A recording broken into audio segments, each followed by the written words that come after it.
Sometimes it's hard to find a reason why when everything is falling and all that's left to do is try your best to keep holding on to the next sunrise. But you're stronger than you know. You'll never be alone when everything feels dark around. Just look inside where light is found.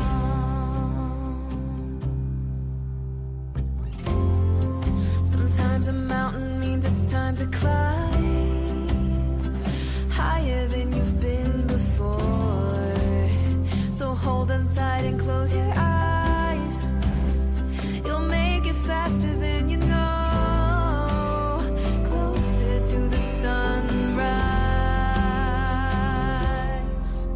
'Cause you're stronger than you know. You'll never be alone when everything feels dark around. Just look inside where light is found. Where the light is found. Where the light is found. Where the light is found. Just look inside where light is found. You're stronger than you know. You'll never be alone when everything feels dark around. Just look inside where light is found. You're stronger than you know. You'll never be alone when everything feels dark around. Just look inside where light is found.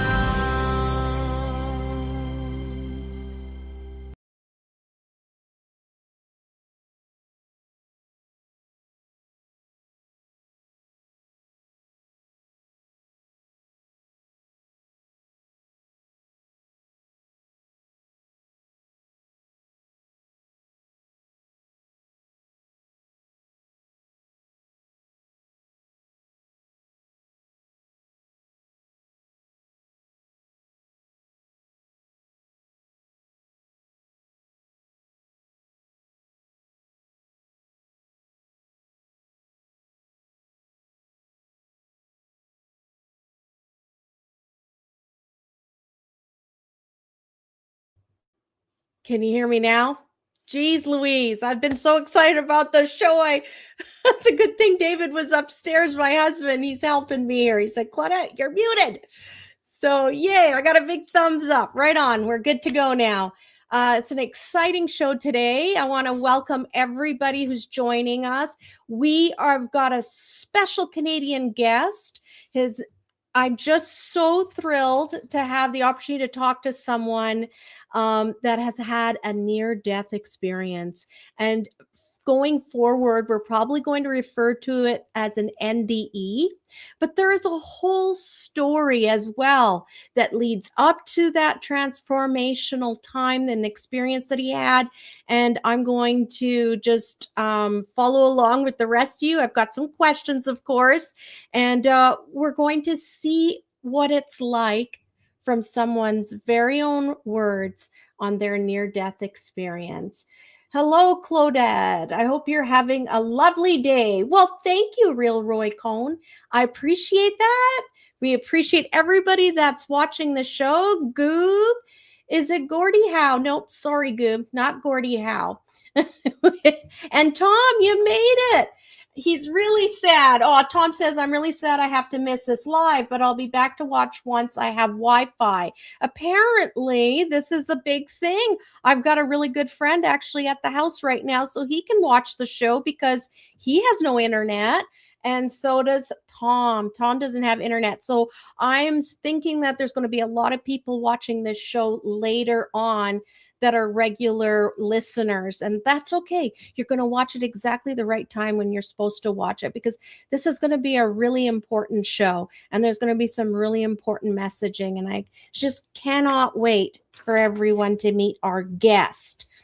But before we move on, we always title the show the card that I pull from my tarot deck. So because I don't have my other camera set up, I'm just going to show everyone right here on the screen Modicia's Tarot of Earthly Delights. This is the tarot deck that we're using right now.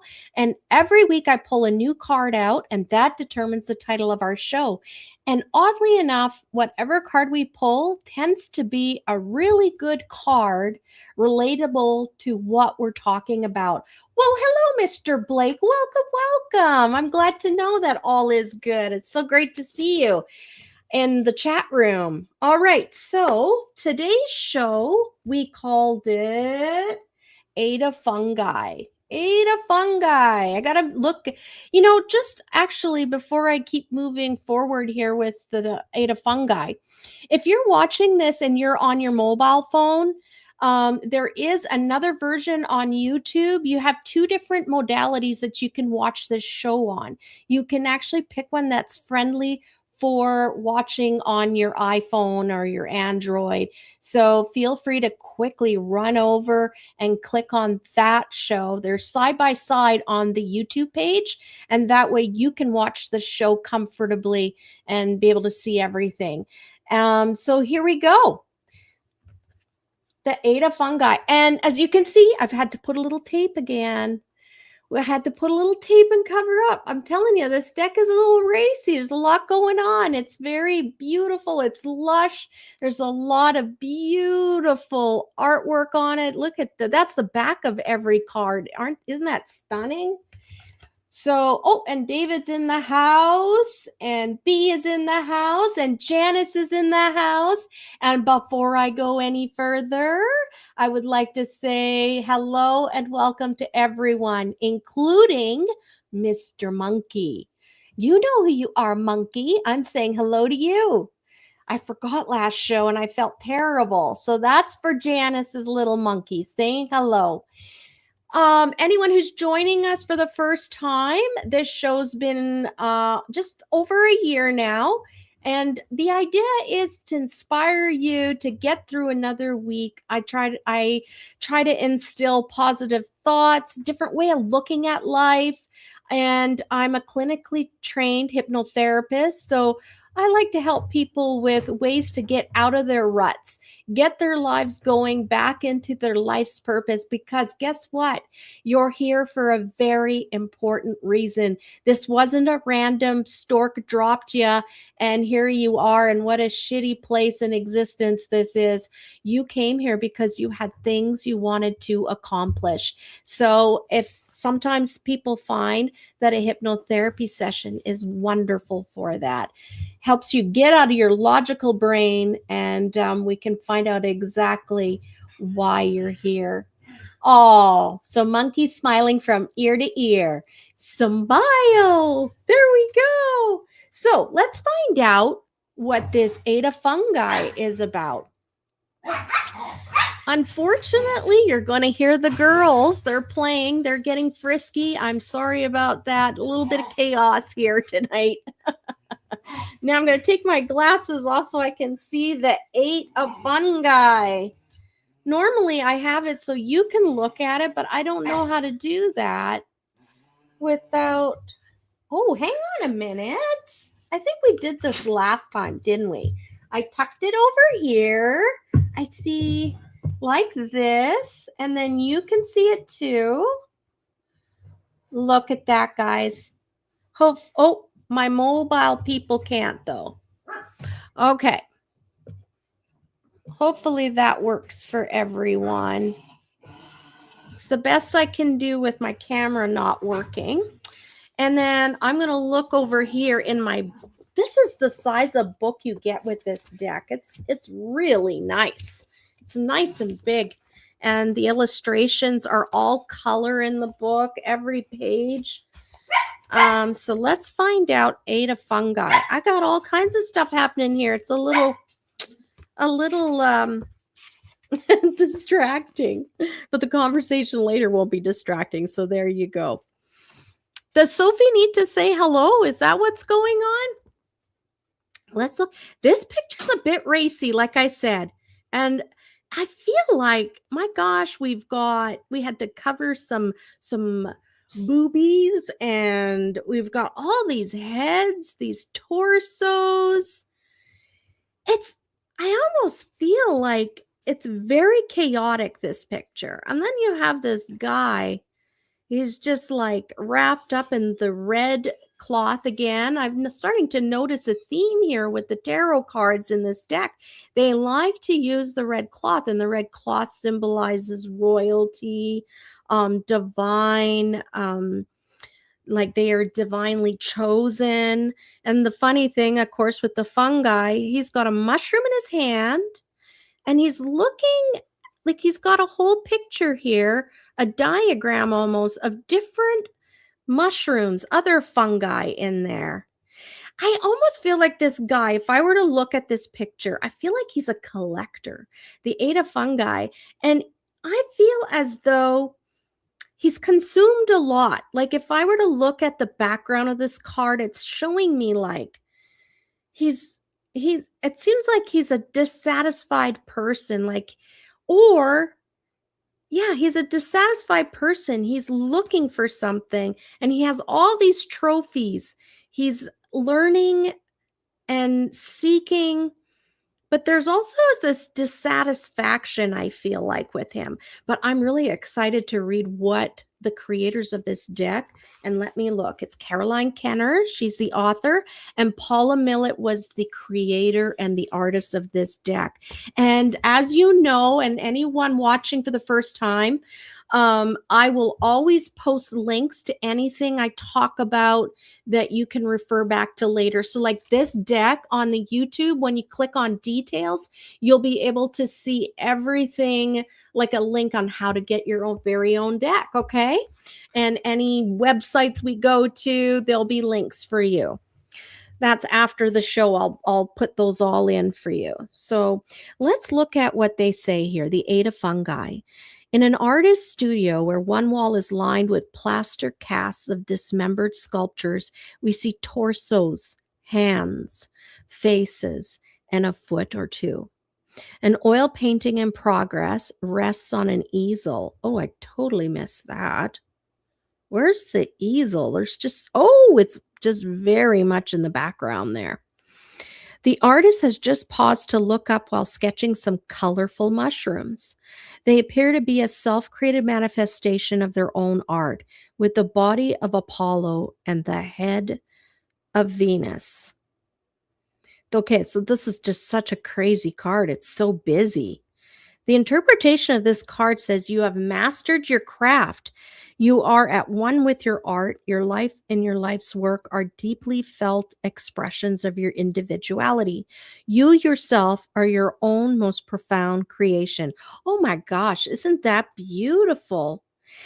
You know, now that they've given us a definition of this card, I can't help but hear the message in my mind that says all these parts of you make the whole. And all those parts, even the ones that we feel aren't so nice or aren't so pretty, they create the whole. And they create your uniqueness and your beauty and what you're meant to be in this world. So I love that. I love that. We are our own muse. I love that. We are our own creators. This is a beautiful message, actually, for what we're going to be talking about later. And I just love this. I feel like this is close to even what I was discussing with our guests before we came on the air. So this is gorgeous. Makes me think of something we just talked about. So if you were to pull this card in the upright, because we don't do the reverse here. I mean, not that I'm opposed to it, but I prefer just to do the upright messaging in the show. Well-earned accolades, productivity, highly developed skills, drive, and dedication. Your creativity brings you emotional satisfaction and material reward. You are recognized for your expertise in your field. The focus and hard work required to be an entrepreneur, a person who can deliver on their commitments and meet deadlines too. Successfully turning an avocation into a vocation. More than a master of your craft, you've sculpted your own self, your persona, as subtly and beautifully as any of your other artworks. You know, when I hear that, it kind of makes me think a little bit emotional about how so many of us don't love ourselves, right? We only concentrate on the imperfections and we think we're less worthy of. And yet, in the eyes of the Creator, we are absolutely beautiful and precious. Beautiful as any of your other artworks. Think about that. If you're an artist listening to this right now, I'm sure you look at some of your pieces and you admire them and you just think, wow, like that is so beautiful. I'm so proud of that. Think about Creator. This is so gorgeous. I love how this is coming all around as I say this, because think about Creator, who created all this. Maybe not even a who is the right word to use there, but they created us and they're proud of us. They love us and they see us as beautiful and precious. And I think if there was one key thing to walk away from today, is that you are loved, you are important, and your uniqueness is meant to be unique. You need to shine bright like a diamond. So let's look at some of the symbolism in the card, and then we are going to be off, do a little bit of housekeeping and run and get right into our interview here with Gordon. So the artwork on this card represents creativity manifested. The head of Venus represents the Roman goddess of love, beauty, desire, and prosperity. The body of Apollo, the Greek god of music, healing, enlightenment, and light. Well, I think we're going to all receive some enlightenment today. And the painting in progress, it's the Queen of Fungi. Oh my gosh, I didn't even have time to mute the mic. That just snuck right up. Apologize, guys. So I think this had a lot of wonderful wisdom to share with us. I'm going to move it to my little table over here beside my beautiful orchid that my friend gifted me with. I think that was my retirement gift from him. Okay, there we go. So I'm going to grab up my notes here, and I'm blind. I'm blind right now. I can't even read the comments, and I know you guys are having fun in there. Oh, Oceana Brenda Lee. Welcome, girl. She's my old neighbor. Not that you're old. And Kathy is here. Your banner is in the way. I am not sure what to do about that. Let me see if I can go like this and tilt my screen more. Ooh, I think that's much better. Hey? All right. And happy Wednesday, Rhonda. Yes. So great to see you, Rhonda Bottle. I think we're all in here now. It's okay. Don't worry. Well, thank you, Blake. Thanks. I appreciate that. Now, I've got to get into my media assets here. Notes, actually. There's some housekeeping, as they say. Things I don't want to forget.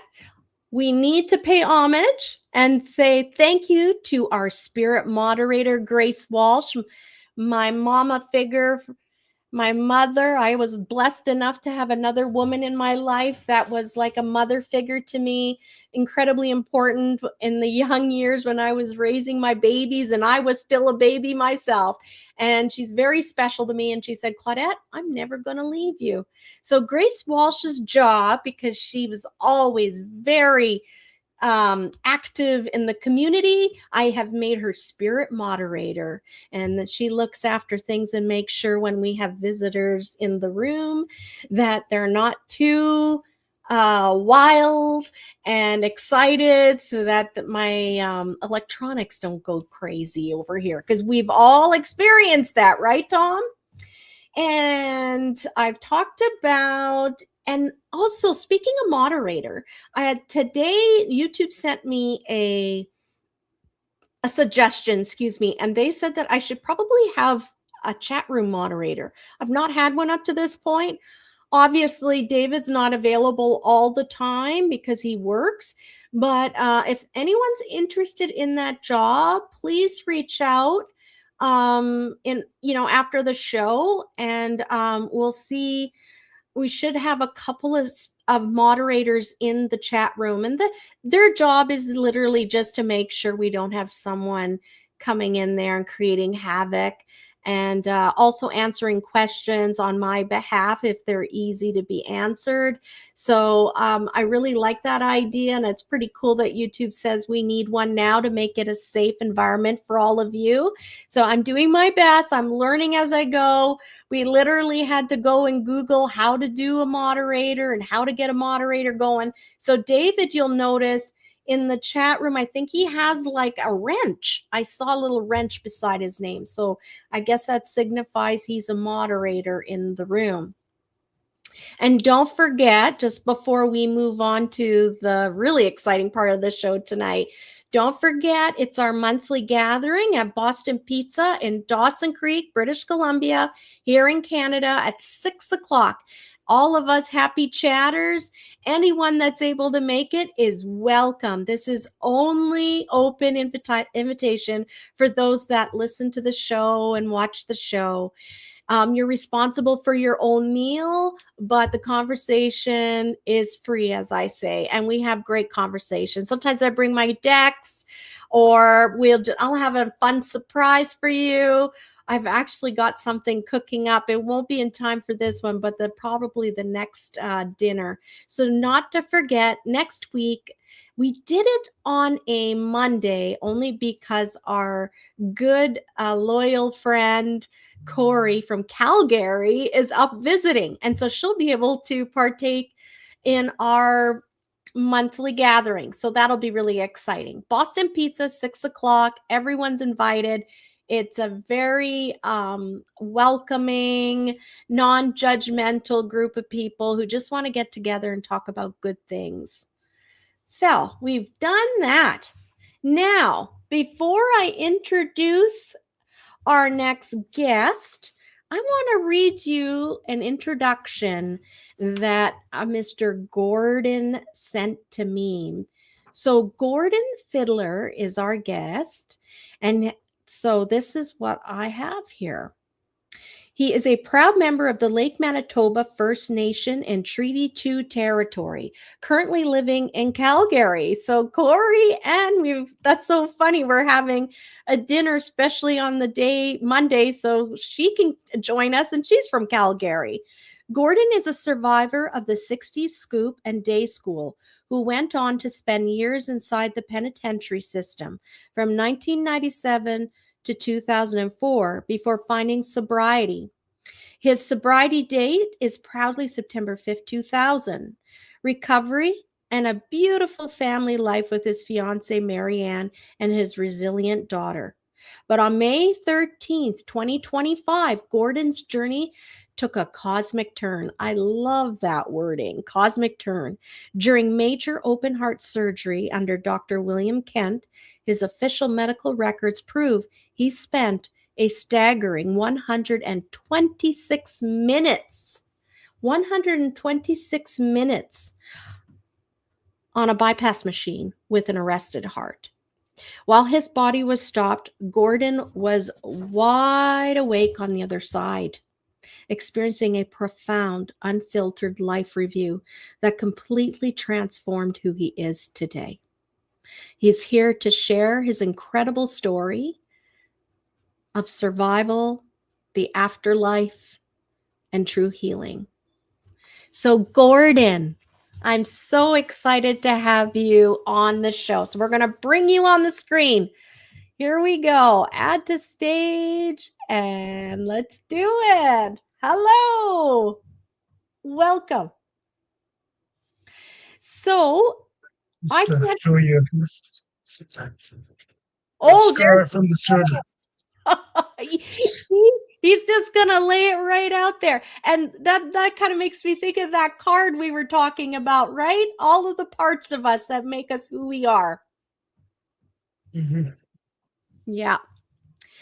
So Gordon, I guess we should have a little bit of history about you before, like who you were before this profound experience happened to you. You talk about like being a part of the 60s scoop, and I think there's still a lot of people that don't even know that happened. Like, can you give us a brief explanation of, like, from your viewpoint, what that was and what happened?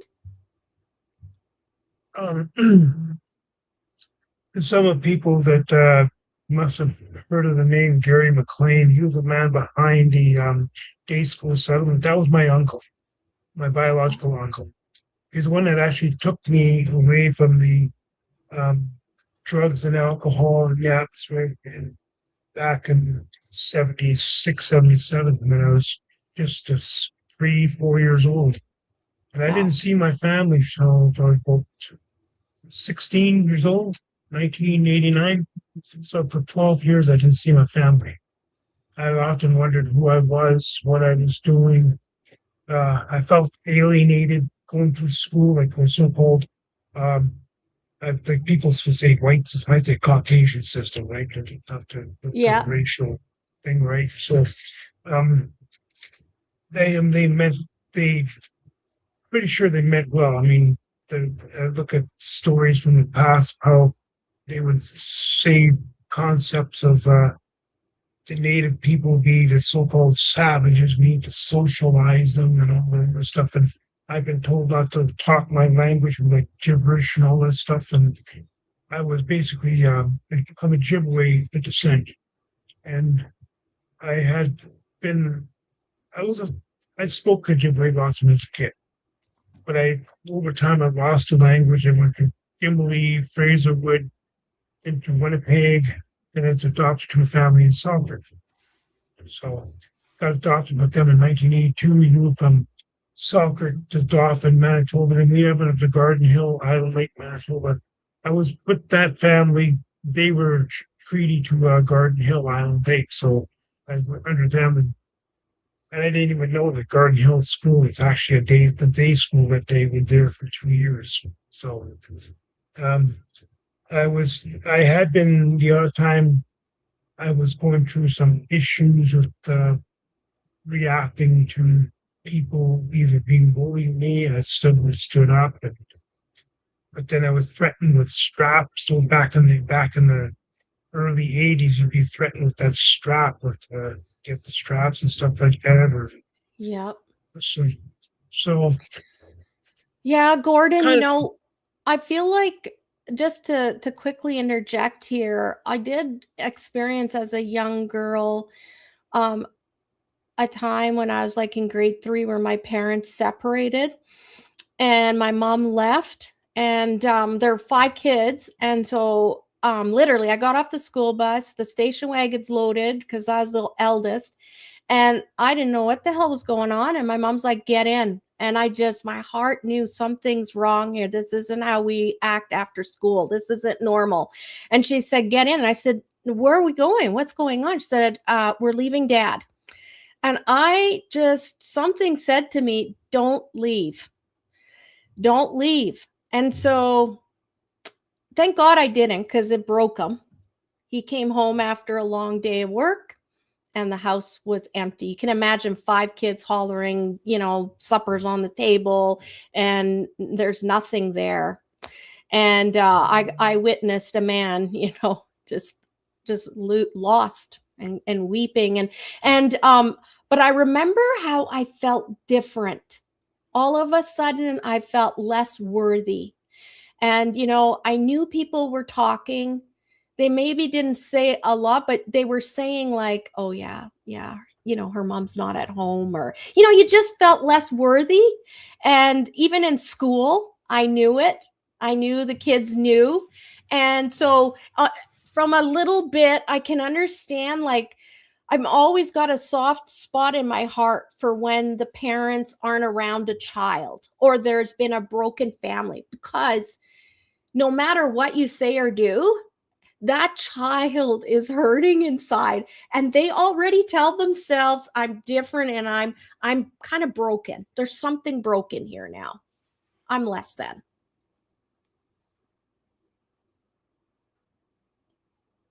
You agree with that, eh?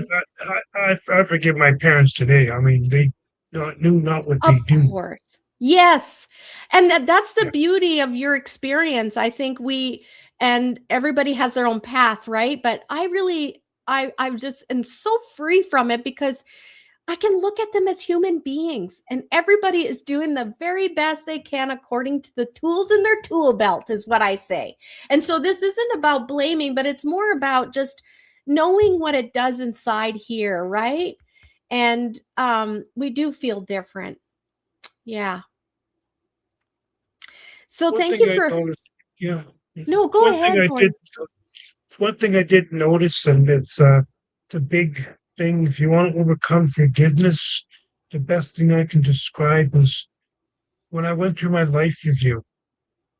I know everybody, every single soul on this earth is going to go through it. So I realized, okay, there's no need for me to issue justice or any kind of punishment whatsoever. They're going to face their own punishment, just like I had to.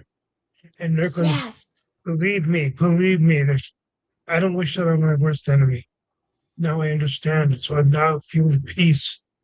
And I look at them as if they were actors. We're playing a show in the movie. And they're Yes. being my antagonists, right? And so now I can just shake their hand.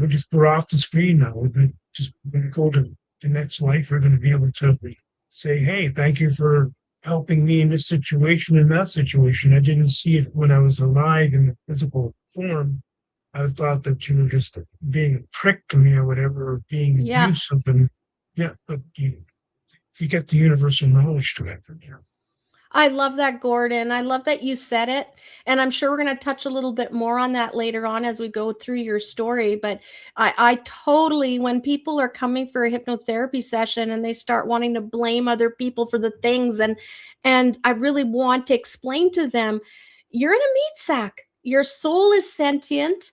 It keeps going on and on, life after life. And you actually chose you chose to have this experience, and the people around you are supporting actors to your life story, and they're all playing their roles the way that you all agreed to have. And I don't say someone is less than or not evolved more, but it really helps to move through some of the hurts that you may have experienced. Once you have that knowledge, I feel like it makes it easier. Like I've had things that I've had to let go of, and it sure helps me. Like I look at some of the people that were in, when you're younger, more vulnerable, and the things that happened to you, and I can look at them now and go, they were playing a role.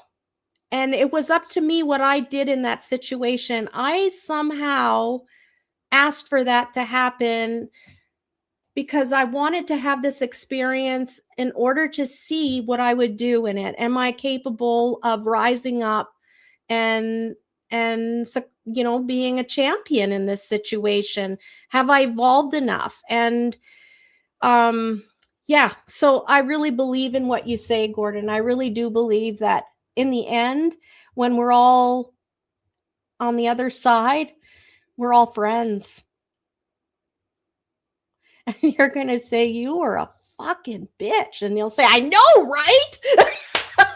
That's kind of what I feel like. It's just not going to matter over on the other side. Not the way it matters to us here. Well, so I am going to go right in here because I want to lead into, yes. Okay. So when I was reading your notes, you talked about the walls. You said that you had the path through the walls.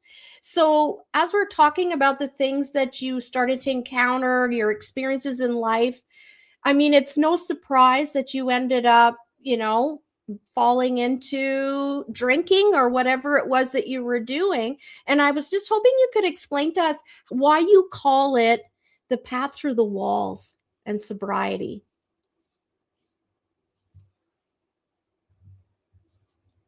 When I think where my mind was at, the passing through the walls of sobriety and stuff like that, like in the rooms of AA or the rooms inside like I got my firm grip of sobriety when I was in with Saskatchewan Penitentiary back in 2000. It was I feel it was probably my fourth go around with this sobriety deal because I had tried sobriety in '93 in Toronto, went up to 11 and a half months, and I tried it 14 months in 1995, 96, and Wow. then 1997 to 92, 1997 to 1999. And then each time I went and I relapsed, it got worse and worse and worse until I finally had my final kick at the cat type of thing. And I got through the 12 steps of recovery with the help of a sponsor, a lifer. A guy took me through the 12 steps as designed in Big Book.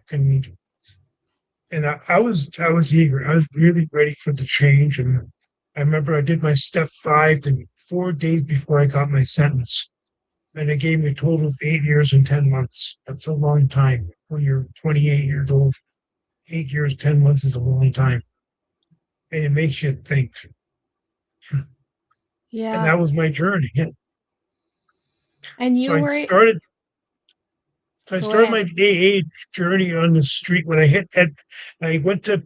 got a role. I was in role in Edmonton Stan Daniels Healing Center, Section 84, parole to an Aboriginal community. I was out in Hopeema to that minimum security place, and I started the journey through the Search of the Warrior program and a few other stuff, and I had to adjust. I mean, when I finally left the Stan Daniels Healing Center in 2004, I've been in custody, in any form of custody for about 10 and a half years. So I That's had a long to adjust. time.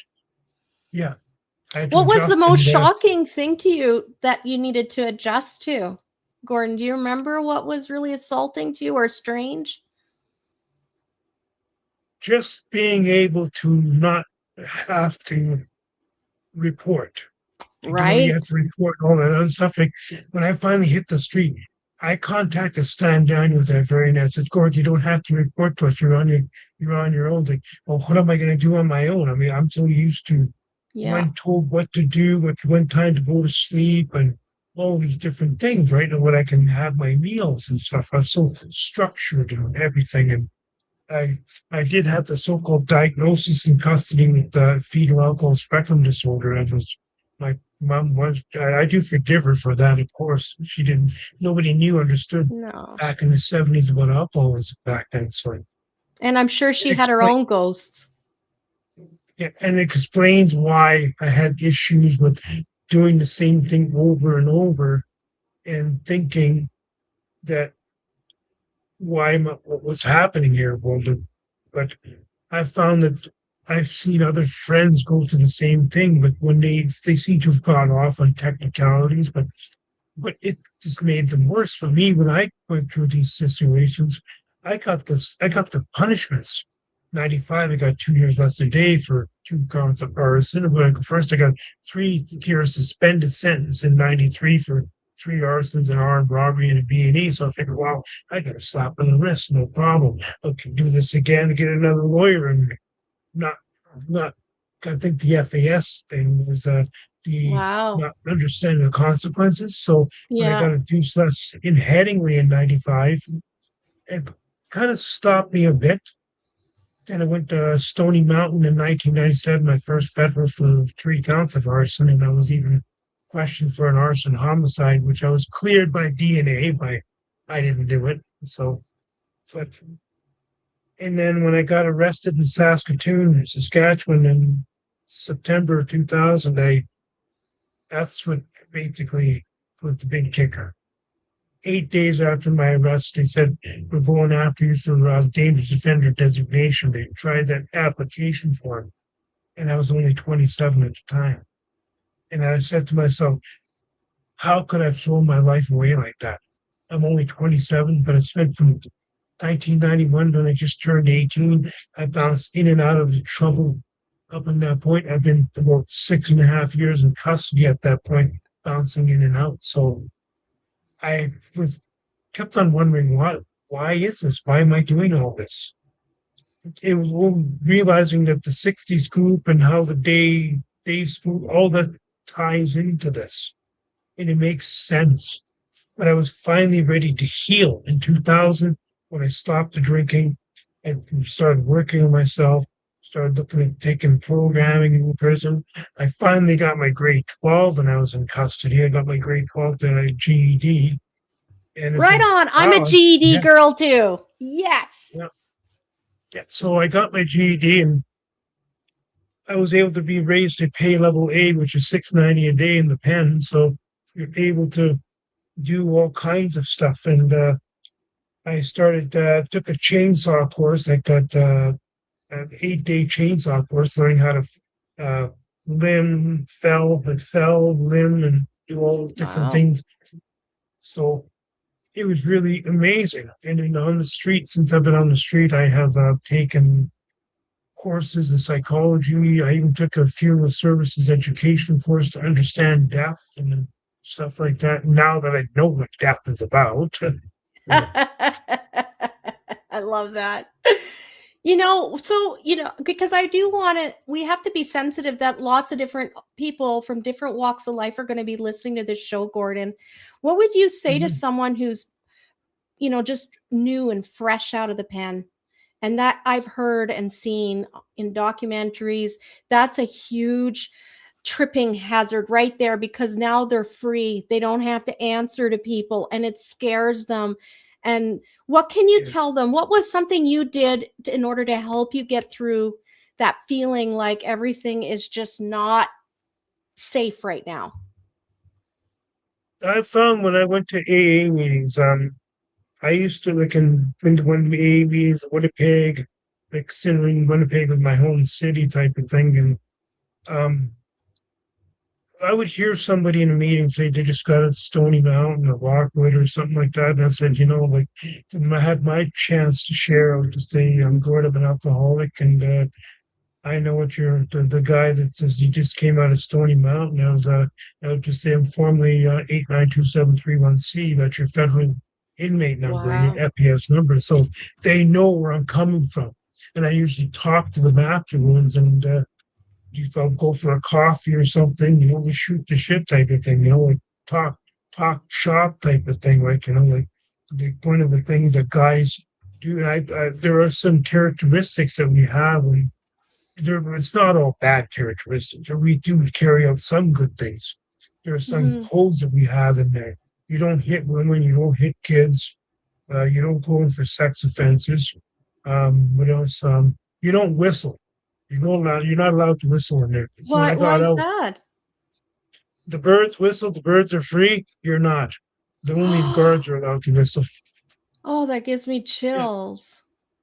Yeah. Oh, that's so when I got there's a funny story. When I was in Edmonton, this one guy, I think it was a person, I think he's never been in trouble before, but he was whistling, catcalling a woman.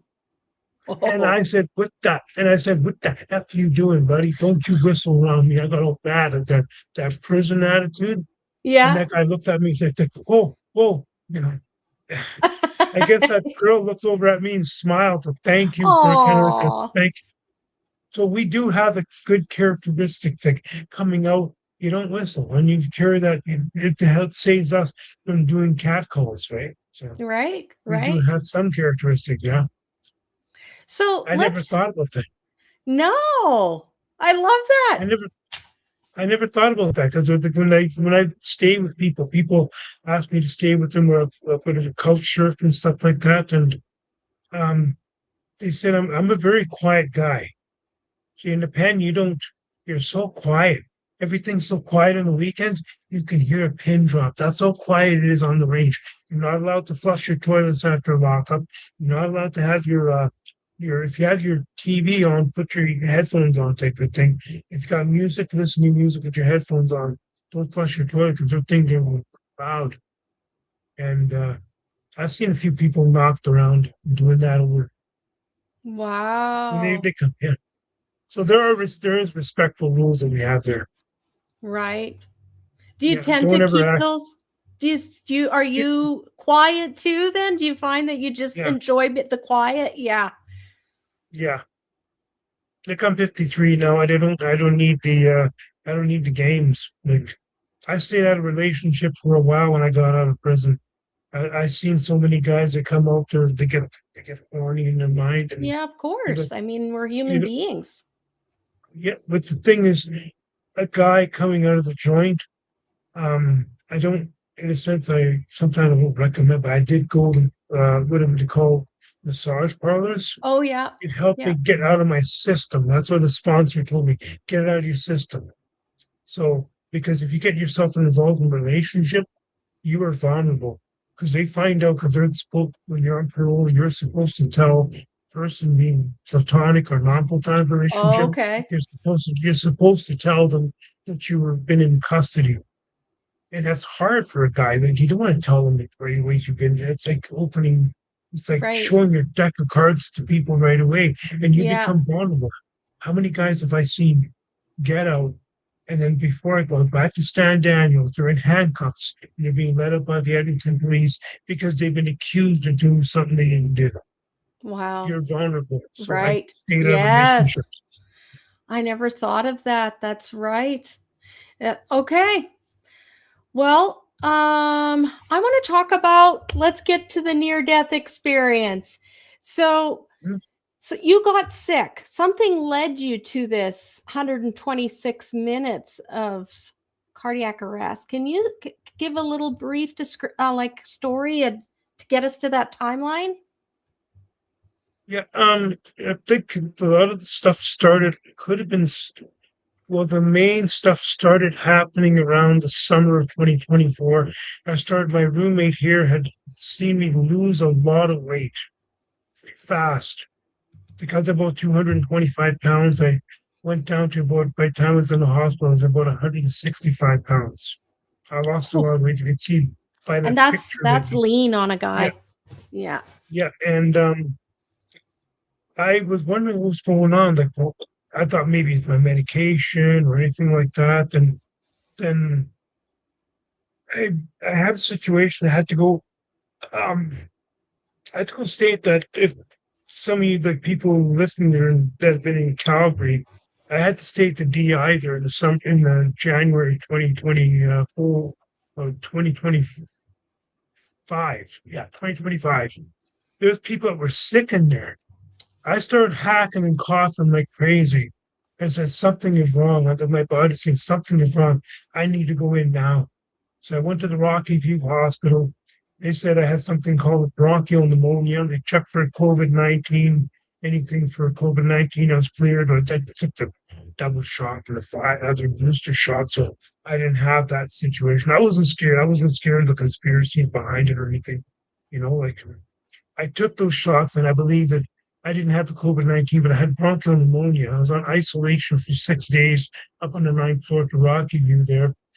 And I pulled through. Thank God I pulled through because I heard that pneumonia can kill you. But I Yes. believe I pulled through. It wasn't my time, obviously.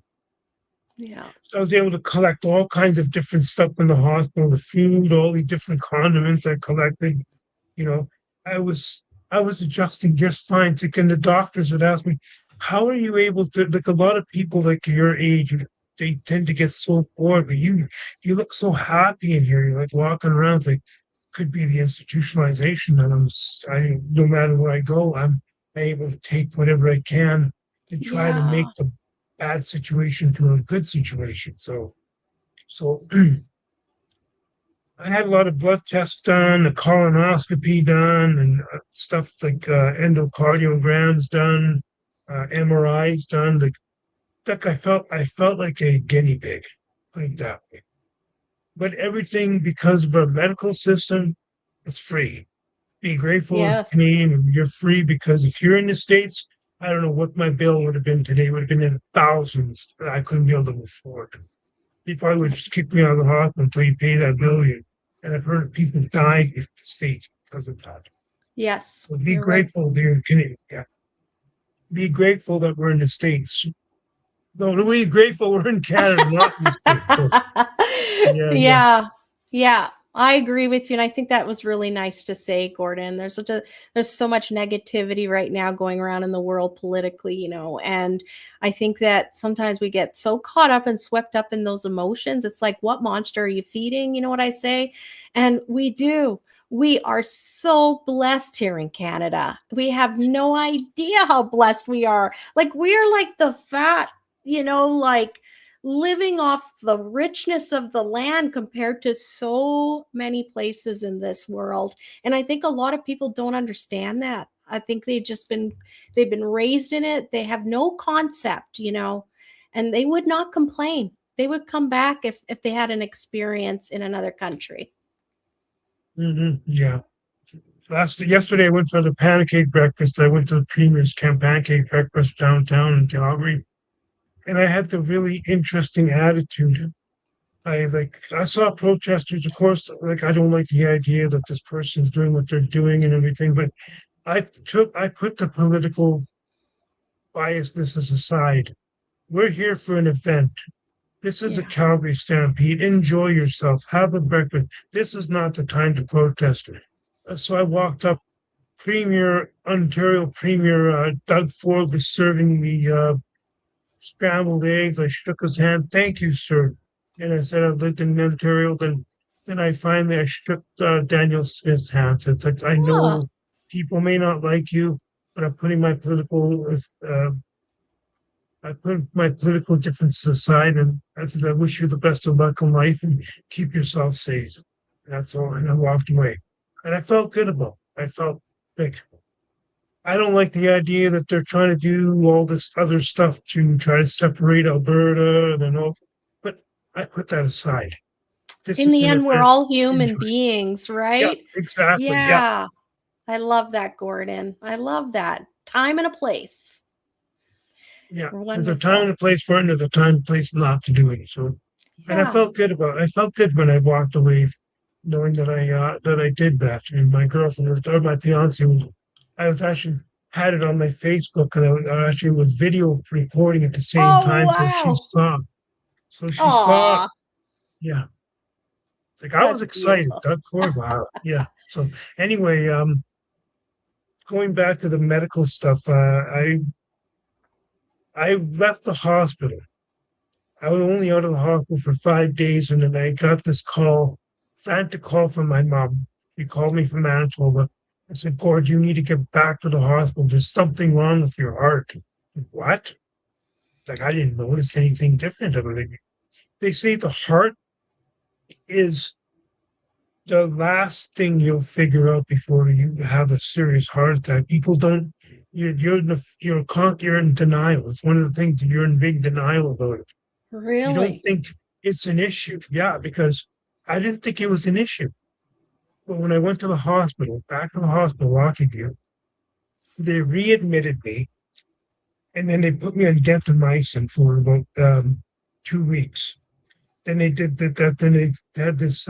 These doctors were talking about something about my arteries. There's some kind of vegetation on one of the arteries, and I had to do open heart surgery. Now, when I heard that, I was so scared, and I knowing I was going to have a ugly scar for the rest of my life. And like another thing I wanted to say when I was during that time is like I just sat down.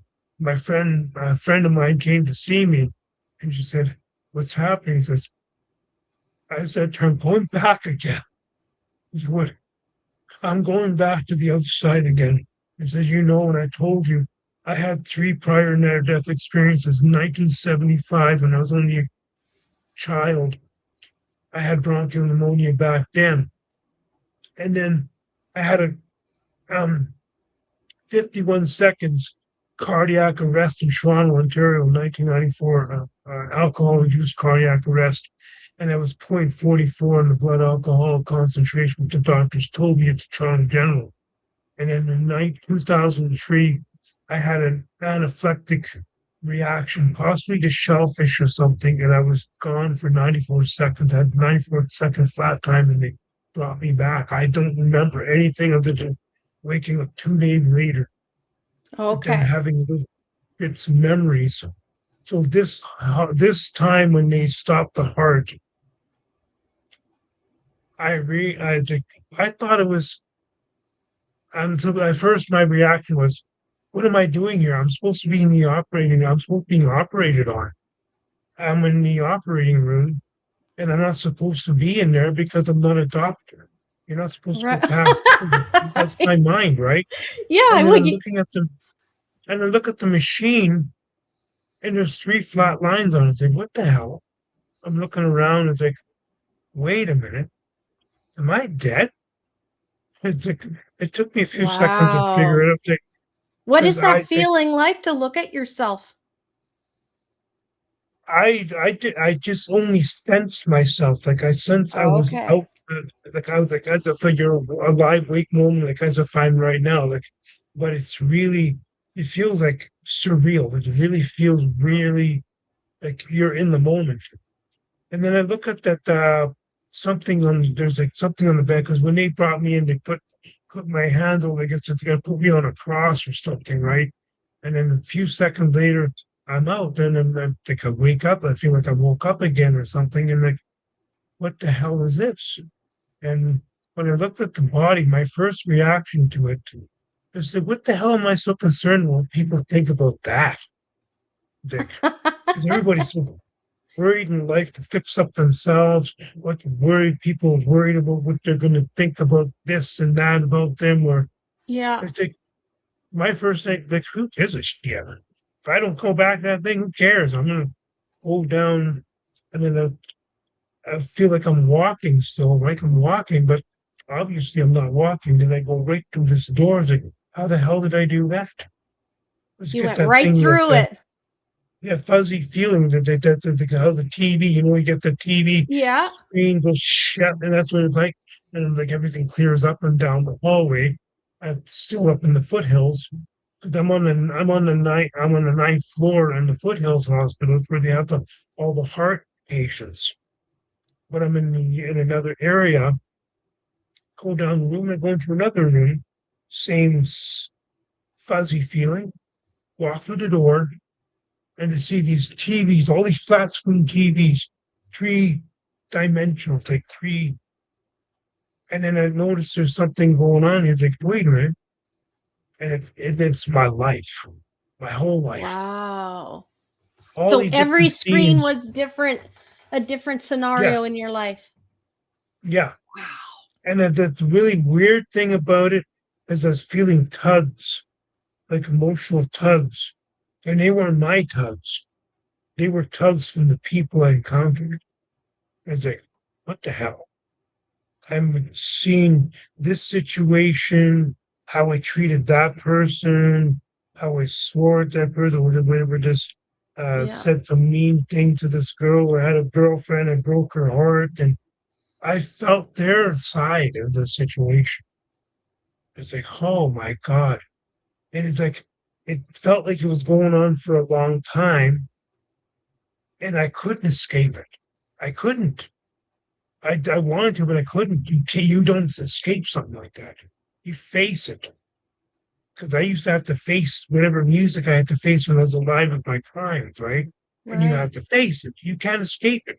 But the same thing feels over there. It's even more so. It's even more, uh, I don't know, magnified. Even more Did you emotion. make any decisions in your mind in those moments as you were witnessing that? Were you thinking in your mind, like, I want to make things right, or I'm going to, yeah. I was curious how you feel about that. Oh, we're here for you, Gordon. You're teaching us. You never escape it. Your pain, especially the people you love, you hurt them. You get to feel that. You feel what they feel. Yeah. The harm you cause, even if you harmed animals, you feel it. It's 1,000 times. That's what it feels like. Hell, if you ever want to know what brimstone hell is like, that's what it's like. And there's there is an escape, but you don't feel like there's an escape. But then they seem to have flipped the script on me, and they also showed the love, the things that I did that was positive. As often I read this, I was only about 9 years old, and you had this toddler. I was reading a story to a toddler. I Oh, saw that. It's like you're a good person. So many people think so bad about themselves, but they don't realize the good things that they're capable of. They've done these good things.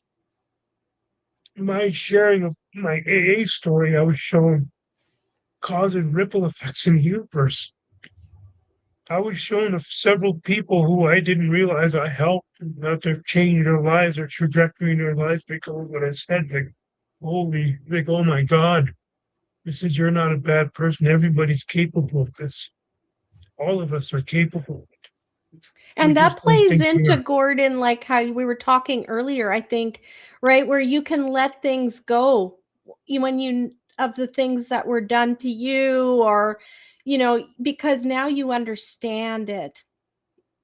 Like you said, there's going to be a day when they're going to feel the pain that you felt, even if they hurt you or what. And it's not your job, right, to be judge and jury. There's something much bigger than us that's going to, it's not going missed. It's not our job for that part. I did put something on this thing, but I figured I kept it out of it there. That one time I said this, it's a really powerful, painful memory.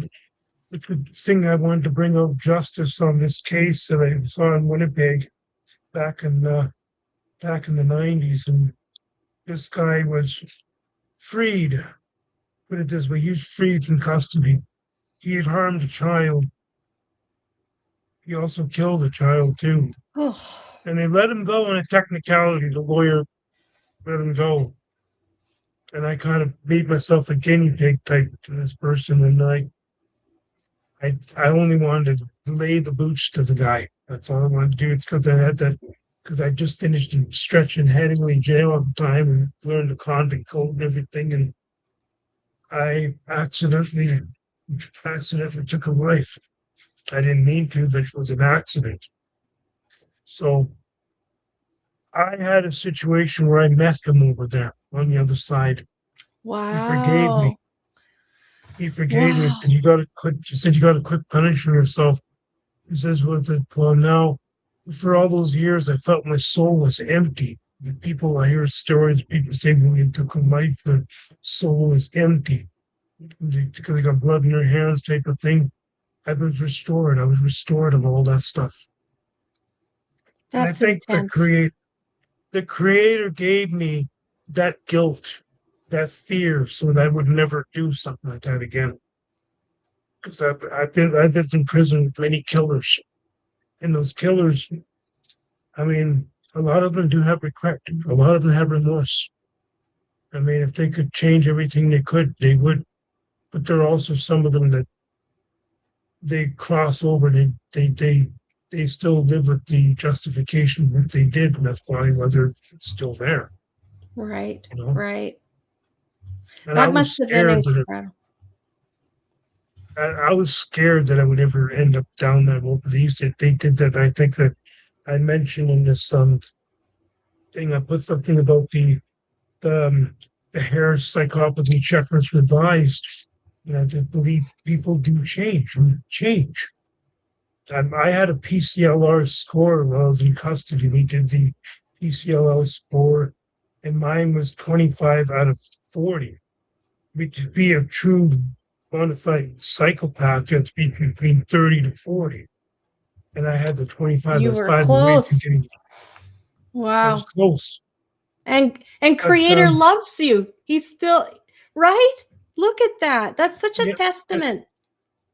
yeah. Last year I did a test online, and they had like 2 factor portions. On factor one is where you get all your emotion, your superficial, all these other things. I scored 0 out of the 20 on that one, but because of the the statistical facts, like had I been in trouble with the laws of youth? Yes. Had I breached probation, parole, stuff? Yes, I did. All those different facts. Like I when I got the final score back, I was shocked. I got 10 out of 40. So I do believe people do change. They can change, and I believe it's a universal thing. The power of the Creator can give you, take those things from you. They can take the darkness. That's like a 15-point deduction. I think the only time it'll ever go zero is when I get a record suspension. Because when we get a record suspension, your record is cleared. Then I can answer 00000. And you can tell the audience that's possibly going to happen for you. Yeah, it's I passed all the tests that they requested. I think you can't have anything. You can't have been sentenced to 2 or more federal sentences. Like I had 2 federal sentences. They were the custodial sentences that you'd get. They can't be more than 3 years. So 2 years in 97 to 99, 2 years, 10 months consecutive to 6 years, 2 provision, which is a total of an 8-year, 10-month sentence. Because that's how long you're in the system. The system looks after you for that time. So I asked him about that and says, no, you got the custodial 34 months. So that's under, it's 2 months shy of 3 years. So that's 2 separate sentences under 3 years.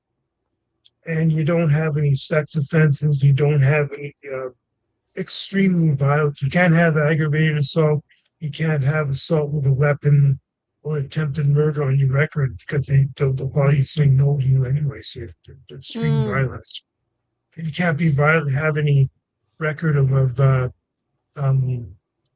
can't have any record of being like assaulting a peace officer, resisting arrest. They might Right. that unkind. Yeah. Or terrorist or gang organization offenses or drug offenses. And another thing that shocked the hell out of me when they told me about this, theft is a big one that they may not even give you a pardon for. Really? Yeah. Like if you have more than 2 theft under 5,000 or whatever, you may not get your pardon because that's a trust issue, a big trust issue for them. Huh. That's what the Parole Board of Canada told me. Wow. Because I don't have any thefts on my record. I have 1 robbery. And then they looked at that robbery situation and said, you were an accomplice. You didn't have the weapon. Okay. So, and you've stayed out of trouble since that time. You have not caught any other offenses like that since 1992. So it's not like there was a consistent like thieving. Yeah. You know, But okay. I want to touch. Oh, go ahead. What do you want to say? So I basically, when I get this record suspension, it's going to clear everything up on me because today, I believe I find the BC is the only province that has been merciful for me because I took a volunteer position at the Vancouver gathering place. I was the dishwasher there for 3.5 years from 2012 to 2015. They saw my criminal record and they gave me a chance. Places like Manitoba, Saskatchewan, Alberta, forget it. I don't even get no volunteer. They look at my record. No, you don't even get no volunteer. We can't hire you as volunteer because they're more right-wing conservative out there. So they won't even give you a chance if you have a criminal record in those provinces. If you want to volunteer, I think the only chance you have if you have a criminal record and you're an ex-con coming out of the penitentiary and you want to get a job or work, your best option is the temp agency. They're the only ones that will probably hire you. Right. Yeah. If you try to go for an interview for certain jobs, they'll ask you that one question: Have you been convicted of a criminal offense for which you not received a pardon? And every time I say yes, obviously I know the answer. I'm not going to get the job. So Yeah. I try to avoid interviews. I go to temp agencies. Oh yeah. That's When the you hard part about it. Not Yeah, for that's the sure. hard part of having a criminal record. Yeah, and I regret it. I sit back today and I regret it sometimes. Like, why did I fuck up like that?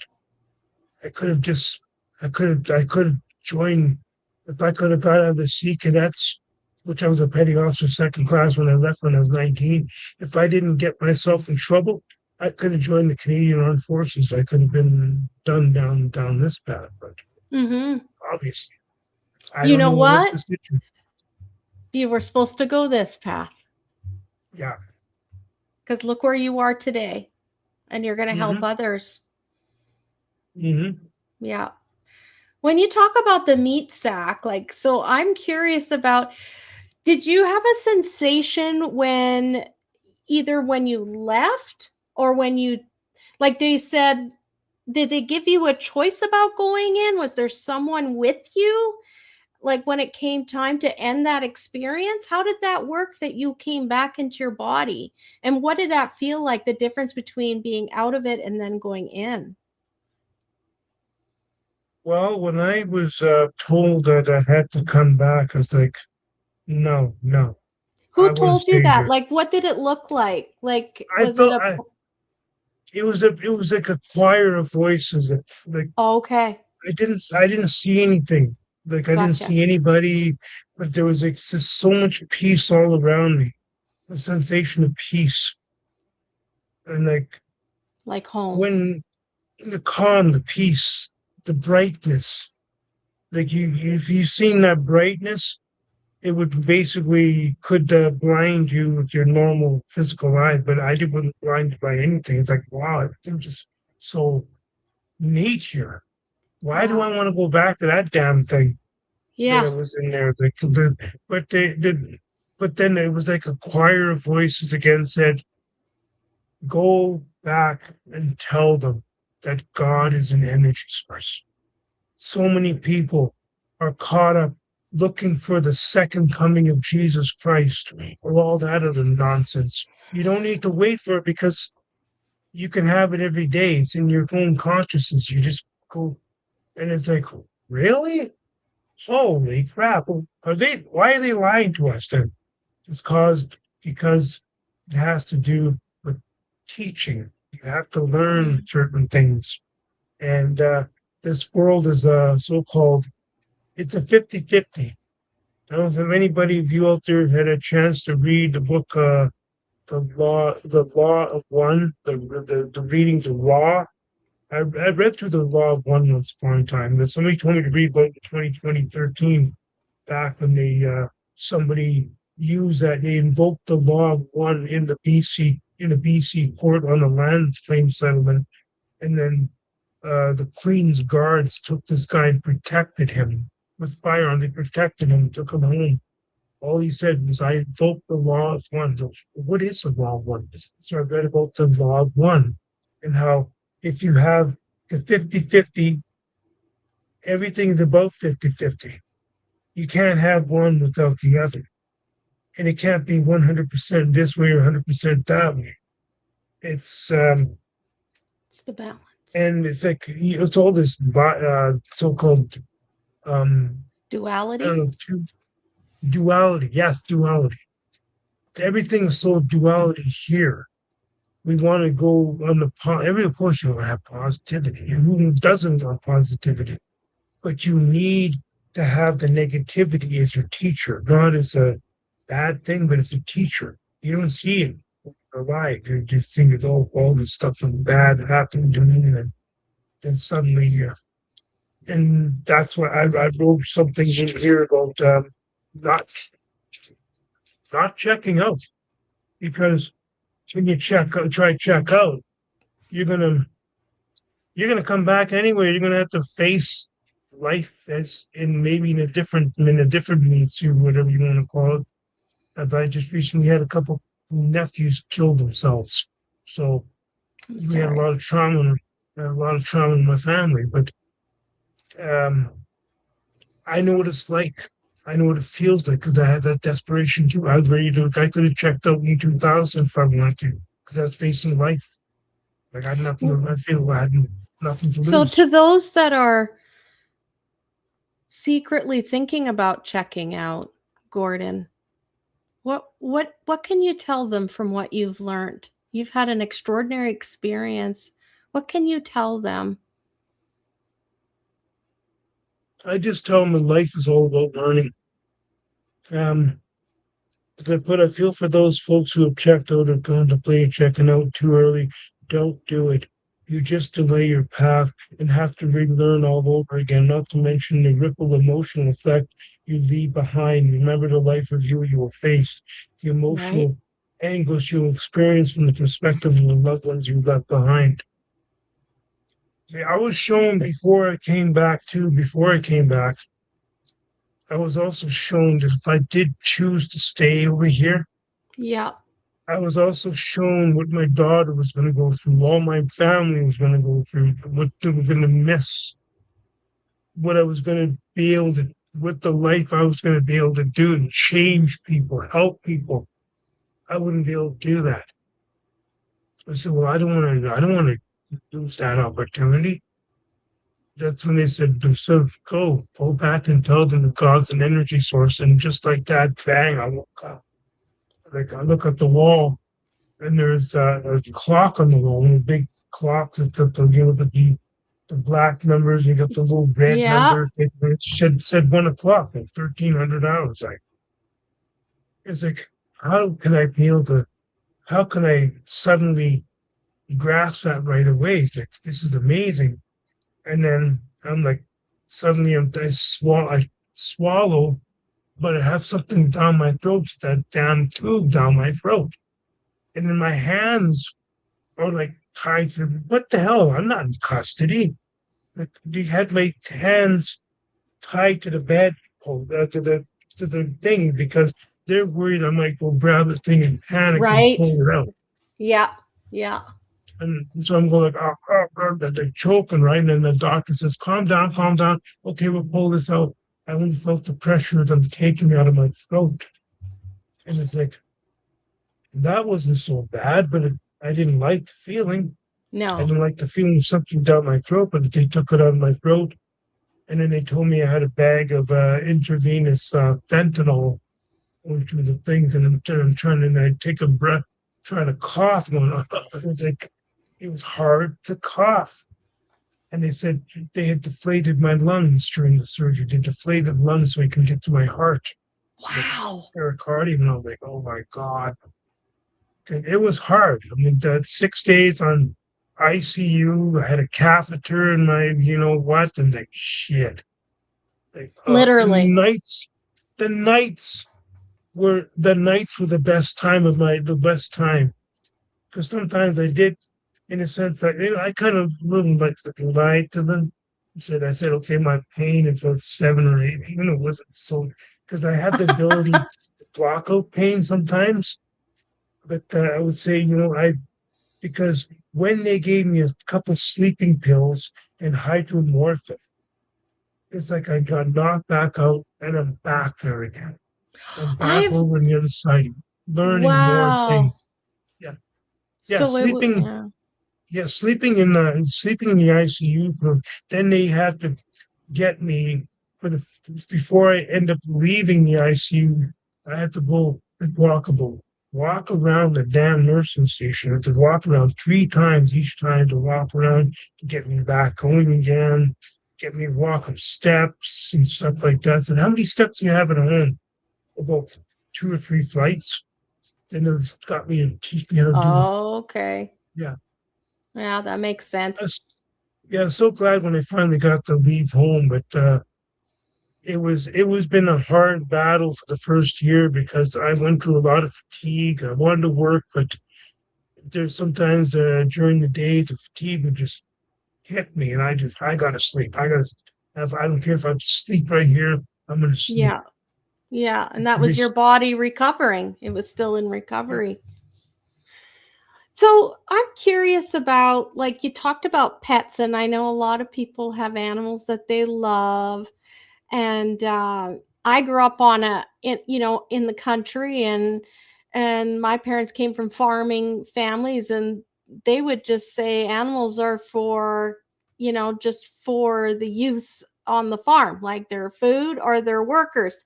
And we never had pets. We weren't allowed pets because that was such a frivolous thing, right? Now I have a beautiful little pup and I love her, and I've got another one, but I just refuse to believe that. I felt like animals were just as emotional as we were, right? And so you talk about that you learned something about animals on the other side. Mm-hmm. They're just like us. They do have spirit and soul. They do feel pain. They do.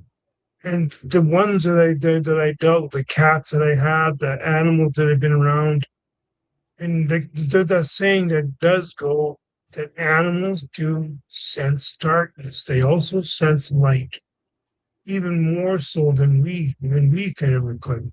So if you're like cat looks at something on the wall or something like that, it's not looking at any. Cats can see the spirit world. See,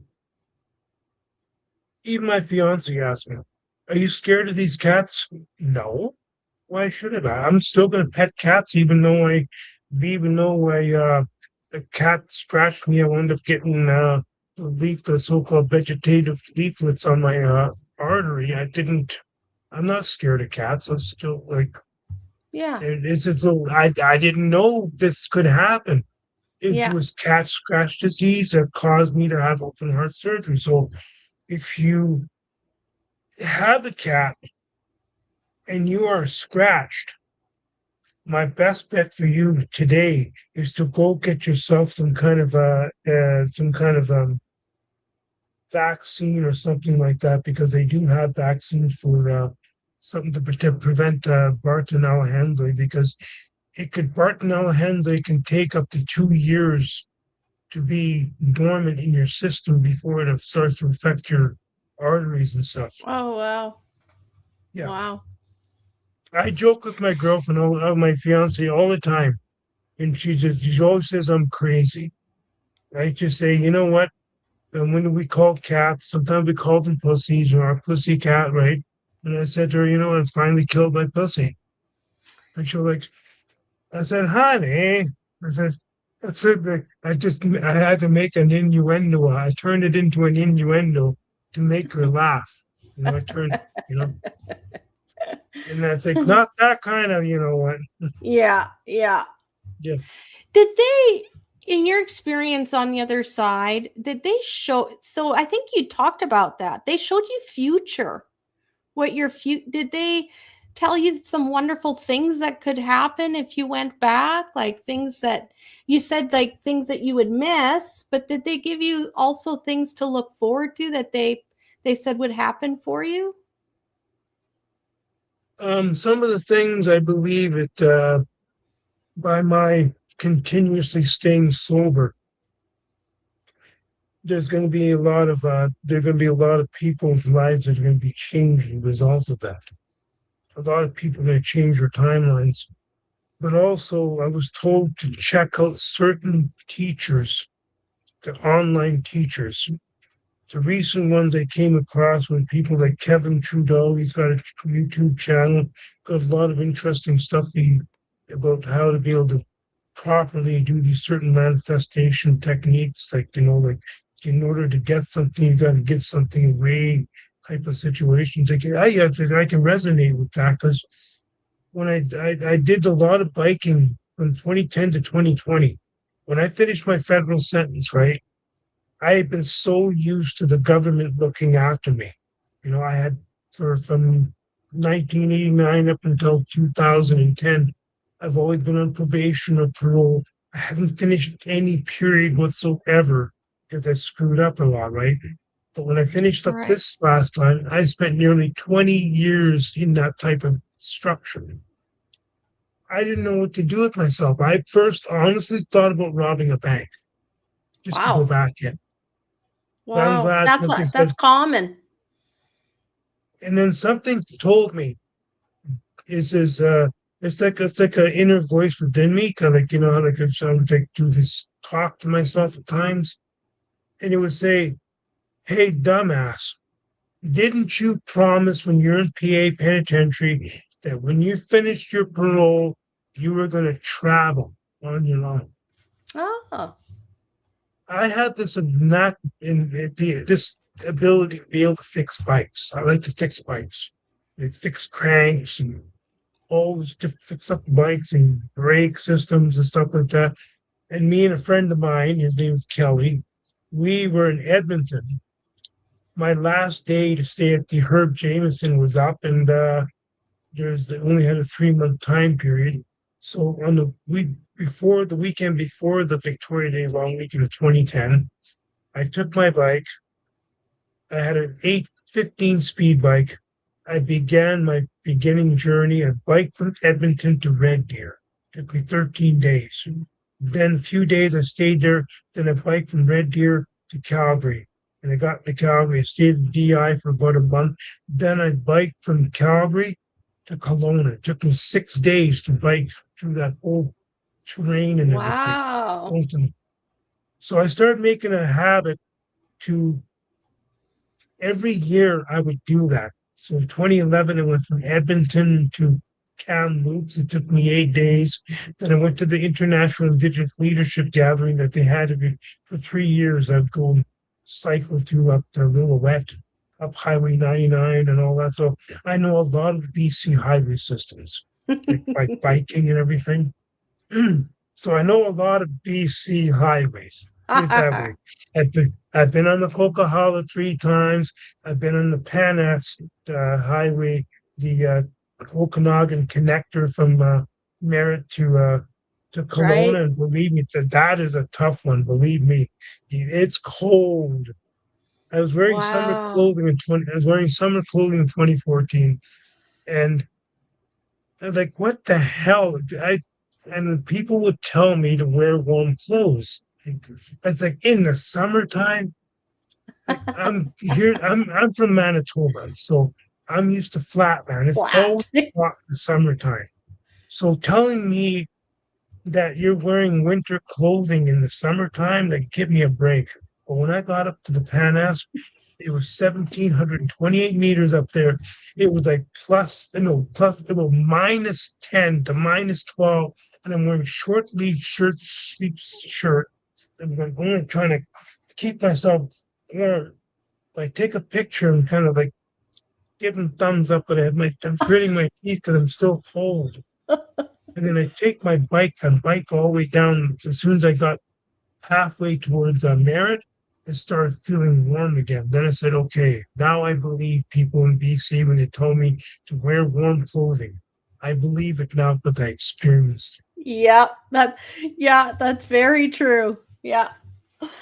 And So the weather can change so suddenly. That's why they have those signs up when you go in the Coquihalla. yes, they When you do. leave Yeah. there, it says sudden weather, a caution, a warning, sudden weather changes. And they're not joking around. You can turn around the bend, nice and sunny, turn around the bend, it can be a thunder shower and hail and everything in a blink of an eye.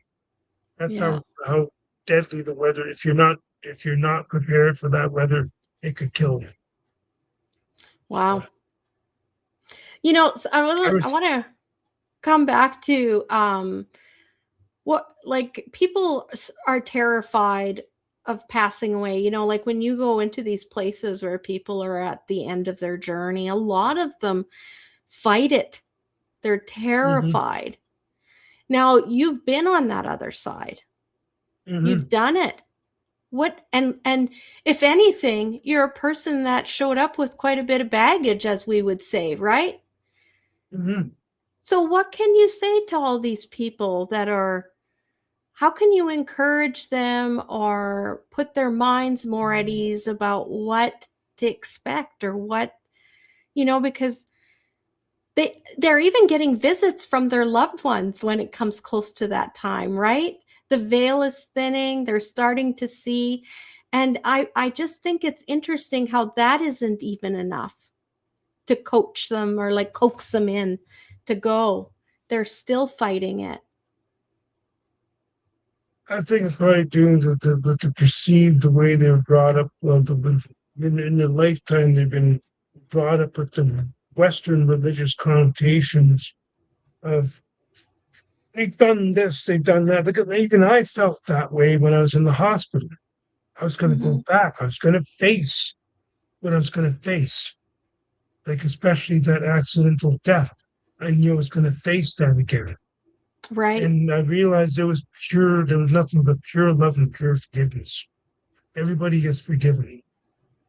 But you are going to have to balance certain things out in the next life.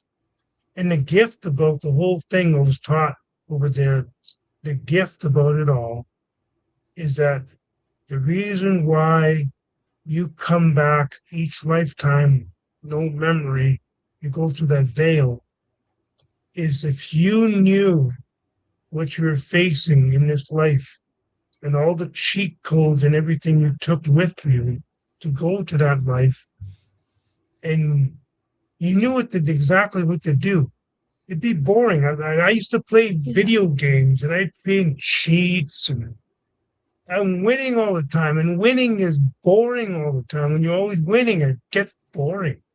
So it's a blessing to have your memory wiped clean when you start and you get a new clean slate. When you cross over, it's like waking up again, like waking up from the sleep, and you don't even know it. You won't even know it. You're there until something else points out that you're actually there. And then when you look at the whole situation, just like I had to look on when I was in the operating room, it's like, that's not so bad. Like, what's everybody so scared about? Come on. And then I got something now I got something to talk about. So when I get back, I was like, it's you don't worry, you're gonna love it over there. It's like no matter how bad you think you did, no matter how good you think you are, we have a thing we're saying in AA is like there's a little bit of good in the worst of us and a little bit of bad in the best of us. Oh, that's a nice thing. Yeah, we're all children of the divine creative force. Yeah. And we all yeah. I love that. That's what I love about AA. AA is talking a lot of things. Oh, never apologize. Okay, so this pure love that you felt, we were talking a little bit about it before the show started. And I know when I'm on my show, I'm often trying to impart and communicate to the audience, like, this is a love that, like, when you hold a baby or a brand new little puppy, and that innocence, like and you're like, I don't know how to put it in words. I feel like I have an idea what it is. And I want people to really, maybe you can explain how you feel that love is. But again, there is room for everyone. We're all going to go to the same place. My mansion has many rooms, as I like to say, and there are many ways to get there. There's not just one right way. And I feel like we are so precious. They love us. What is that love like? Acceptance. Acceptance. Most pure acceptance you can possibly ever imagine. It makes you want to cry. It's so pure. No matter what you've done, no matter who you harmed, no matter what life you took, it's pure. It's so. It's like they take you back to point zero, like when you're a baby.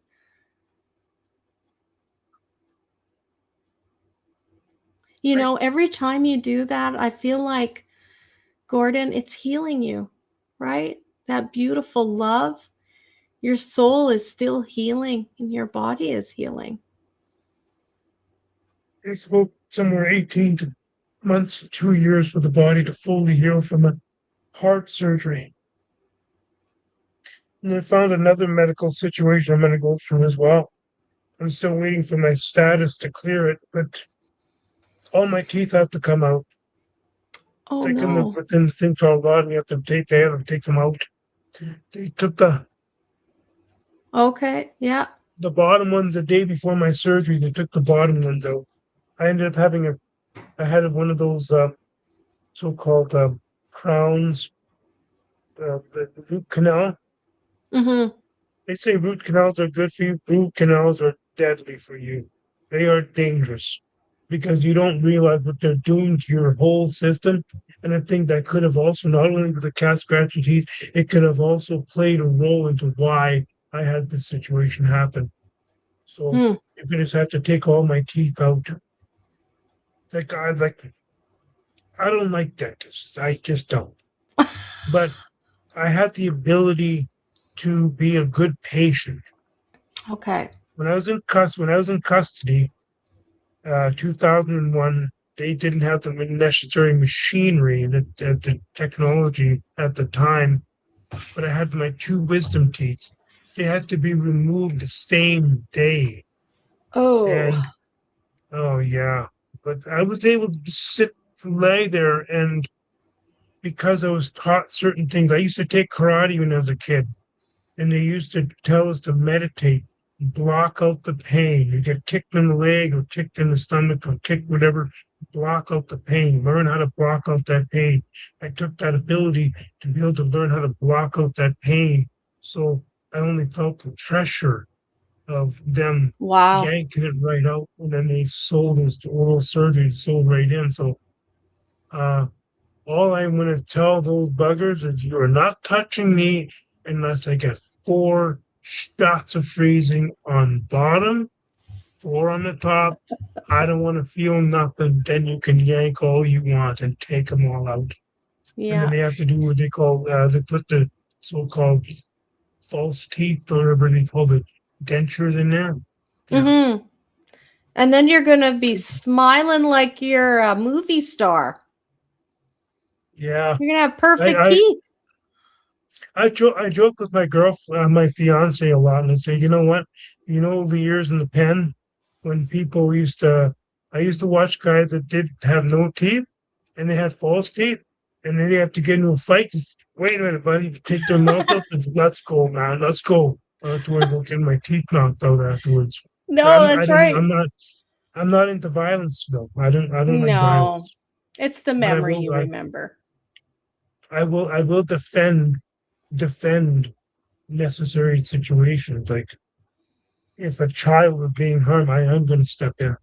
Mm-hmm. In fact, if I have to pull out that convict bravado mentality, certain sayings in front of that person who's harming that child. I don't want to, because something also stops me from wanting to harm somebody, the life review, because I'll be Right. creating another situation. Another I don't want TV that person. screen that you're gonna look at. Yeah, I don't want to make that person feel too fearful, but I also Yeah. want to make sure that person looks at what they're doing. So don't. There's society frowns on that. We frown on that, Mm-hmm. and I'm pretty sure you're going to frown on that too because of the frustration that they might feel. But don't harm a child No. No. because that life review, you're going to face it again. Good. You got company. Yeah.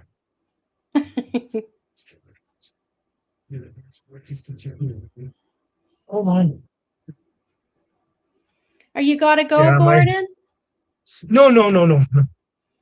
No, he just asking me something. Okay. I said to you when we were chatting, man, Gordon, you could write a book. And then you said I did. Did you want to tell I the did. audience about that? Yeah, back in 2009, I began writing my autobiography. It's called Smothering the Rage. First, I called it Burning the Rage, but then I ended up calling it Smothering the Rage because I'm smothering because of the fact of the arson past. Okay. I have 10 arson convictions on my record from 1993 to 2000. So, um, and the rage that I had precipitated some of these crimes. The pain, the intergenerational pain, or whatever else that caused the unresolved issue, the drinking, and Yeah. so. But then the sobriety happened. When I had my sobriety issues start taking, it's like smothering, like smothering out that flame. I like Or that. so that's and then I did a 4-day fast, and I started taking part, becoming a scabe, or a firekeeper. Okay. And in that book, I have I put my not only my name, but my spirit name, Walking Heart, or Oh, as a Sioux people would say, because it was a Sioux elder. He's gone now, passed away. Calvin Pompana from Winnipeg, Manitoba. He passed away back in a few years back, and he was well known in Winnipeg. If anybody on the line is hearing that from Winnipeg, Calvin Pompana, if you knew, I worked with him. I took a Aboriginal entry level course in Winnipeg in 2007 on parole, and I finished the course. I had 99% of my final exam, and I also had 94%. In other words, I've graduated with high honors in the entry level cook course. So I can be a good cook too. So I got a lot of trades over the years. I did not only to work with food. I've worked with I helped out with some of in Ashland. I witnessed some of the embalming procedures and gone to a few funerals and stuff like that. So I much prefer to work with food rather than work with the dead. I know okay. how to, yeah, because I know I'd rather be around joyful moments. I've Yeah. gone to funerals. I've gone to these funerals, and I felt so overwhelmed with empathy for the people who lost a loved one that I couldn't control my tears. I'm so Oh. empathetic in that. So I guess that the person that worked with me that said, I don't think the funeral business may be the best option for you. Hey, I got a Walking certificate. heart. Yeah. Yeah, I went it through the Stafford correspondence schools. I Oh, have yeah. it says graduated funeral service education diploma with honors. So I have Isn't there 92% grade F. I think there is something though where oh, the name escapes me. There's like positions where you can get training so that you are a spiritual like like advisor along a death doula. Have you heard of Mm, that, Gordon? Because no, your never heard of it. heart no, because your heart I feel like you would probably be a really good candidate for that. So it's someone that is a support person as they're finishing the last parts of their life and they're ending Mm, it. And so this you like a kind hospice of. worker. Yeah, But yeah, yeah. you get called in and you're just support for the family, you're support for the person that's passing, and you're just comfortable with the death process, right? And you're able Yeah. to kind of help them through. So I don't know. That'd be with your experience. I've heard of that of people who've had NDEs. They become death doulas. Wow. Yeah. Let's check that out. Yeah. Well, anyway, with that book, I have about 144 pages in PDF document, and I was going to try to get it published because of the many laws of many provinces have passed, and people like Colin Thatcher, or those who screwed things up, or ex-convicts in the past that have made a profit off their crimes. I don't condone um, profiting off what I've done in the past. I'm not proud of what I've done in the past, but I also use that as an education for other people. So Yes. I believe the universe looks after you. They'll reward you in other ways without not everything doesn't have to be about finance. It's about Mm-hmm. putting information forward. And every time that when my book get put out there, I give my book out freely to a lot of other people, and it may touch their lives. So, and it said freely give it to other people, show them, and I believe the universe looks after them, will look after you. So,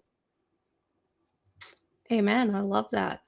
yeah, I was That's diagnosed. great. I was also diagnosed with schizophrenia back in 2018, and I believe it could have stuff that I carried with me from that near-death experience back when I was a child. I think I started seeing things and feeling and Mm-hmm. sensing things prior And to it that. wasn't So, schizophrenia. no. No, but they don't know what to do with that, right? Mhm. Yeah. Like other people So, see it as strange. Other people see it as strange, yeah. but I've always been protected. Like over the years, when I was going to the group homes and stuff like that, and then when I was living in South Manitoba with my family, they used to say I need to go get help or all that stuff like that, or I can end up in that so-called Selkirk mental institution that they have out there, what's called a funny farm or whatever, right? I used to be scared of getting electroshock treatments or anything like that that could really have screwed up my life. So I just kept it quiet. I found myself being isolated a lot or reclusive because I didn't trust anybody. So anyways, I put that book out there to let people have the ability to read. So, and you were saying that they can get your book through an email request. They can email you. Yeah, So, yeah, fiddlergordon72 at gmail.com. So it's spelled yeah. Fiddler, Gordon, Hmm. Gordon, 72 Yeah. at gmail.com. And And all of this lowercase. Yeah, all this all lowercase. The Fiddler Gordon are all lowercase. Yeah, okay, I'll lowercase. make sure to put that in the comments that everything Yeah, is lowercase. So get your free copy. And um, I wanted to touch on this. Have you always had photographic memory, or was this something they gifted you with? Because sometimes people come back, like you said, when you were a child. Now you feel like you had like um like a gift for seeing or hearing things, you know what I mean? Like, so this profound one, did you notice if things were different when you came back, or was this photographic memory as well, was that always something you had? yeah, that's something. That seems like always something like I've always had. Like I was Okay. able to use when I wrote my book in 2009 with photographic memory to be able to use the memories from everything and even the thoughts and the sayings that people said to me over the years, even with corrections officials or how they talk and everything, and some other people because I'm a big CFL fan. Like I'm born and raised in Winnipeg. I'm a Blue Bomber Okay. fan, right? But Yeah. I have cheered for the BC Lions. I have met many people over the years and players and stuff. I've cheered for different teams in Grey Cup, so I respect all teams. Respect the BC Lions. player. Yeah, I've cheered for the BC Lions over the years. Even like even when I kind of sad when they beat my Bombers in 2011. When they started 0-5 and they ended up winning that year. Travis Luley and all those players and everything. And then people say, "How do you know those players?" I don't even remember half the stuff. Like that's the thing. Like you must have a photographic memory. I say, well, I can remember back in 1991. I went to that Grey Cup and it was the final score of the Toronto Argonauts 36-21 over Calgary in the -29 weather. I went to that Grey Cup. I remember that game. Wow. And I worked at 2006 Grey Cup. And people said, "Oh, remember this team?" No, no, no, that team wasn't there. BC You Lions won that know. Grey Yeah, BC Lions won that Grey Cup 25-14 against the Montreal Alouettes, and they snapped the cup in half. I remember that. I worked Wow. at that game, yeah, because I can tell you each of those scores from 1983 up until present. it was good to see my Bombers win the Grey Cup, the back-to-back Grey Cups in 2019 and 2021. I was Wow. emotional that night when they won because I waited Yeah. 29 years for them to win. Yeah. So I'm pretty good in that respect with some sports and stuff. So Right. Well, David here said a comment. My husband, he said, "Thank you for sharing your story and teaching us, Gordon. I wish you all the best. I'm sure you're thank going to you. impact a lot of people." Yeah. We talked about AA too before Gordon came on, and I think it's really important to share that link in the comments because that's been a huge part of, his journey into Mhm. recovery. And I want to say thank you too for your candid, like, just um, you're just bearing it all, and Yeah, that takes. I got this book every morning. I read this from time. It's like my kind of like how people have daily Bible devotions type of Yes. thing, right? So this is AA's AA devotion type of thing. So like I chaired the meeting this morning for my home group, the Haddon group. If anybody's in Alcoholics Anonymous and they come to Calgary, they can the Haddon group of the St. Andrew's Presbyterian Church over by not far from where the Heritage Station is, the Heritage LRT station. We have meeting Okay. Monday to Friday, 7 to 8 a.m. daily. So you have an early morning meeting. So like this morning we did this reading here, Never Growing Freedom. It's only a short reading. I'll read if you guys didn't Oh, want we'd to. love that. Just July 8th, Never Growing Freedom. Um, the seventh step is where we make the change in our attitude, which permits us with humility as our guide to move out from ourselves toward others and towards God. 12 Steps in 12 Tradition, page 76. When I finally asked God to remove these things blocking me from Him and the sunlight of the Spirit, I embarked on a journey more glorious than I ever imagined. I experienced a freedom from those characteristics that had me wrapped up in myself. Because of this humbling step, I feel clean. I am especially aware of this step because I am not now able to be useful to God to my fellows. I know that He has granted me strength to do His bidding and has prepared me for anyone and anything that comes my way today. I'm truly in His hands, and I give thanks for the joy that I can be useful today. So, Wow. That's and beautiful. because every month, basically goes on whatever step of that month. So January step one, February step two, like July is step seven focus. So next Okay. month will be step eight. So And you it's were one thing talking to about, oh, go ahead. Sorry, Gordon. it's one thing to know that I hear people they look at the steps on the wall, people will read those steps, but working the steps and reading them are two entirely different things. And those Yeah. steps are a lifetime situation. They're a lifetime. They got to shave. Like we're like humans, we're like onions. We have to shave each year, we have to shave some of the darkness that are holding us back and then coming through. I find it, even though I have my belly button birthday of December 6th, 72, I had my AA birthday was September 5th, 2000. And I ended up celebrating 25 years last year. So this year will be 26 years. Wow. You got your coin. Yeah. Do you have So it what I'm there, doing, Gordon? I I can grab it for a few seconds here. Hold on for a few seconds here. Okay. We'd love to see it.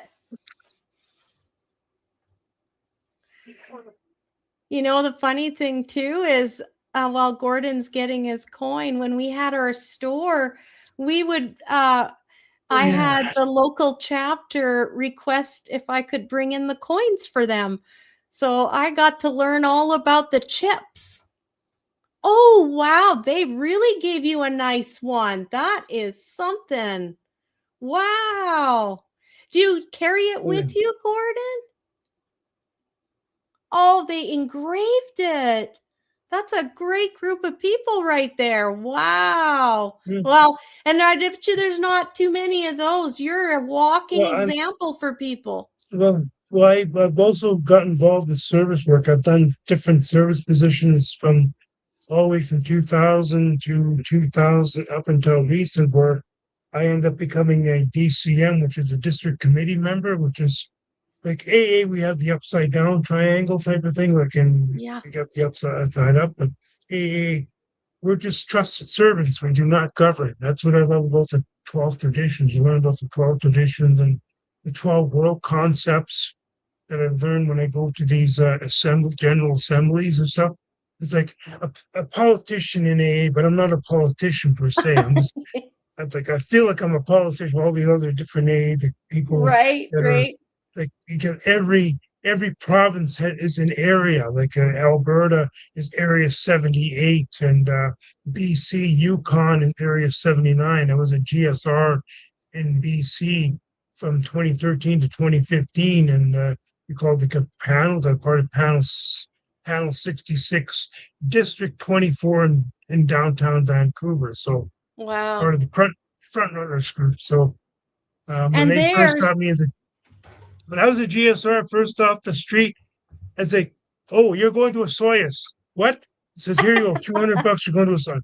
Okay, what do I do in the Soyuz? You just go to these different meetings, and so I went to the meeting and heard about bidding assemblies with different groups, end up bidding for these ACMs, which are area committee meetings. I was the first fresh into this whole thing, and it was exciting. I got to see what the behind the scenes of Alcoholics Anonymous.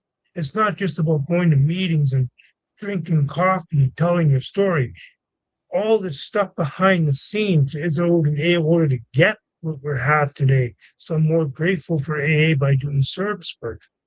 And then down oh, the road, I want to be able to become a committee chair if I be work with corrections or uh, literature or grapevine, all these different positions like remote communities and treatment centers and stuff like that. So each position is 2 years, and they have the spirit of rotation. So I just love it. My uncle, my uncle Gary McLean, he passed away in 2019 from cancer. The one that got that day school thing going. He had 37 years of sobriety and Alcoholics Anonymous before he passed away. wow. So Wow. he's an inspiration to me. So I want to keep going with the sobriety because not too many people in my family are sober. They're just struggling with methamphetamine addiction, crack addiction.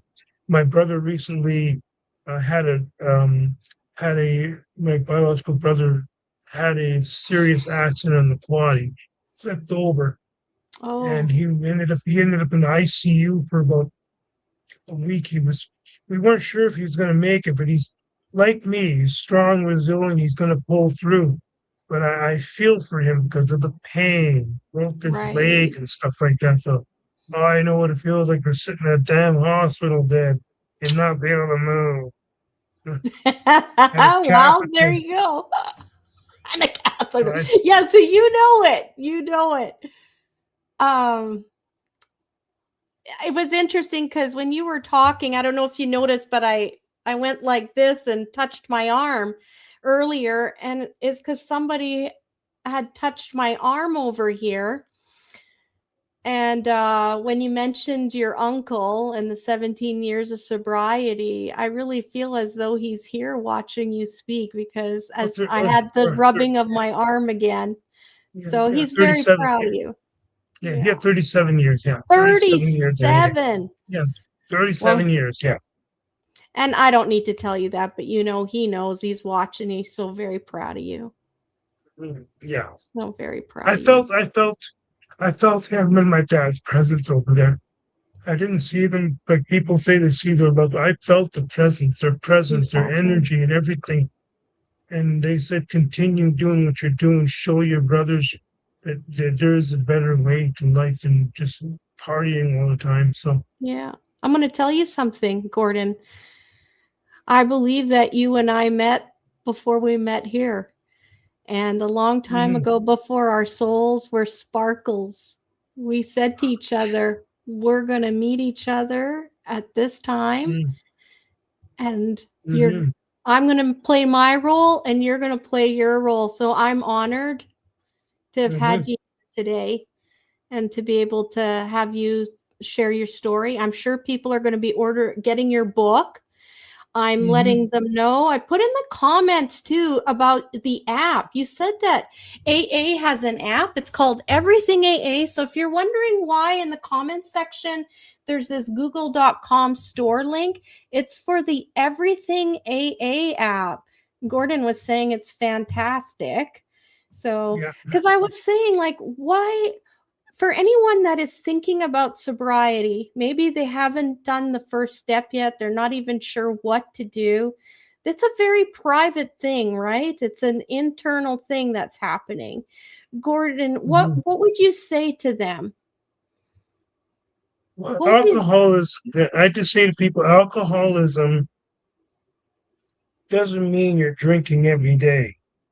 It has to do with a physical allergy. Like we have alcoholics have an allergy that normal people don't have.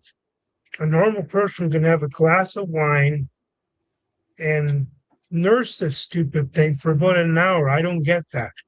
Like me, I was brought up. When you're gonna drink, drink. Don't play games with it. Just don't f around with it. Just do it. Wow. You know, like a glass of wine. I'm chugging that thing up and it's done in a second. And people would take on the reserve, people just party and drink the club beer, OV, or all those other different, in 24 case story, we call it 2-4s, right? Okay. About 6 or 7 or 8 cases high. That's a party. You know, if you're going to party, you're not going to party with this 6-pack. Come on. Or I'd go for moonshine or Everclear, all the stuff that can get drunk fast. Yeah. And now they got this other, they got all this weird stuff. I thank God I'm not drinking today. Especially they have those monster drinks with 6.2 alcohol volume. I said, are you crazy? Are you trying to give yourself a heart attack and get yourself killed? That's almost like a suicide by proxy without even committing suicide. Like you don't judge your intention. You may not want to. I don't think your intention of killing yourself is there because you just want to have fun. But when you go cross over from alcohol poisoning or something, you're like, "Uh-oh, what did I do?" Huh. I think there's a lot of that accidental deaths, right? Yeah. But I believe too, and I heard this from another speaker I listened to today. I forget her name, but I listened to it is that we cannot die before our time. I believe that too. Works. Yeah, I believe that. I think. And I also, go ahead. Sorry, I learned this. I learned this from this years ago. A guy named Lieutenant Colonel Greg Rinchich was on Daniel Ott's show, theedgeam.com, and when he was speaking, he was an ex lieutenant colonel and former CIA and all that other stuff on this website. And he said something that if you want to know your destiny in this world, sometimes you've got to fast for 3 days. Ask the Creator, what is my destiny?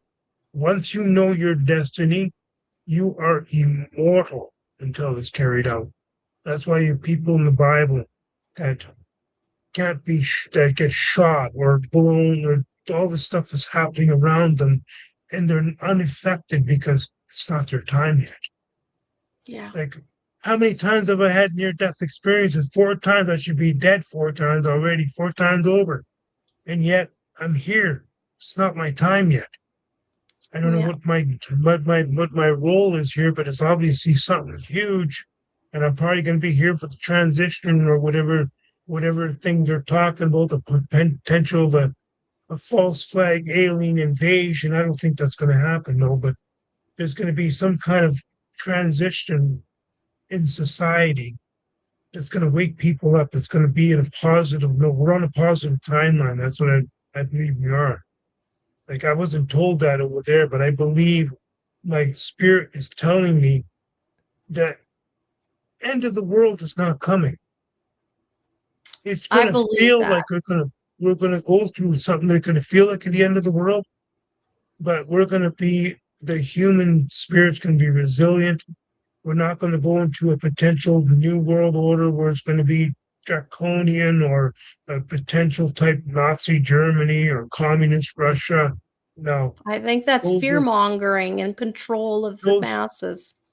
those are past situations that were allowed to happen to show the human race what we shouldn't be doing. And I think we're going to go for a positive future. Those are just warning. Those when those things come up again, like during the during the freedom convoy would happen in that situation, the human race rose up and did something positive in a peaceful way. That's exactly how these future events are going to happen. It's going to be a peaceful rising of the masses, and we're not going to go to a chaotic, it's going to feel like chaos. And people like the politicians like Trump, or I don't care if you don't like him or like him, I don't care what the situation is, pray for him. He's a human being like you and I. Pray for Danielle Smith, pray for all these different people. Just you don't have to be um any political leanings. They're human beings like us. They're experiencing their roles in this lifetime. So It so helps you, right? When you look at someone yeah. and if they have an opposing view to you, I Mhm, I could, and you know what? There's something very stark about if say you were in an elevator with like you said, you were shaking hands at this pancake mhm, breakfast, even though mhm, you politically are not aligned. That's a human mhm, being having their human experience. And I call that it's sacred. It's not our mhm, job to derail or change it or to interject ourselves. I think we should just leave everyone in peace to grow at mhm, the speed and the comfort that they're to grow. We're all growing in places, right? We're mhm. onion Yeah. layers, like you said. I really feel like I love the onion layer. I talk about it all the time. And I say, we heal, and then we're like, well, let's get rid of this old skin. And then all of a sudden we're back to looking at raw onion, and it's hard. It's making our eyes water. It's tough. And then Mhm, we, but we're strong enough. We can deal with that outside layer, you know? And so we keep pulling. And then another way of looking at that onion is a sacred spiral dance of life. We keep circling around. Why am I back at that point again? It's because you're stronger, you're wiser, you've healed. Now let's look at it again. Let's look at it again. And But that's why we're here to learn. the 12 promises of AA talk about that we will intuitively know how to handle situations which used to baffle us. We will not regret the past, nor wish to shut the door, and we will comprehend the words for any we will know peace. Stuff like those are for the 12 promises. If you want more than 12 promises of AA, so I love that. I love that. See, I always find something confirming. So I think we've shared the book. I've got your address in the comments. We've got the link. Is there anything else that you want to share, Gordon, before we end tonight's show? And again, thank you for coming. okay. I just got the notice. I will note that my roommate wants to get a hold of his banking information. We lost All our right. internet. We lost our Wi-Fi apparently with Shaw, and we apparently got to pay a certain amount of money. But we lost it yesterday, so I have Okay. I have I have Chatter, so I plugged it into my phone into my computer, so I have the tethering Ah, thing. So well, we're going to I have let you myself go. yeah, yeah, I have 150 gigabytes of data, so I don't know how much I used up on this. I Not hope. very much. I'm surprised I don't use that very much. It doesn't drain as fast as I thought it would. So Okay, good. 150 gigabytes is a lot. That's a lot Yeah. of gigabytes. Yeah. Well, thank you for sharing your gigabytes with us, Gordon. It was a pleasure to meet you. I've already Mhm. connected with you on Facebook, and reach out. We're friends now, okay? So if you Yeah. have anything else happening in your life and you want to share it, we'd love to have you back. It was an honor. And as we say, namaste, right? My soul sees Yeah. your soul. I have to wonder what that meant. Okay. Yeah, my soul So this greets is your soul. so this is going to be on YouTube down the road, so people can see Yes, this I video. Okay. tagged you in one post as well. So you Mm. should have a notification on your Facebook that you were tagged. And you can Yes. look at any of the on YouTube, if that channel that you subscribe to, my show channel, they'll be sitting Yeah. right there. Okay. Take care and keep doing all Right. that good stuff you're doing, Gordon. Yeah. Thank you. They're proud of you.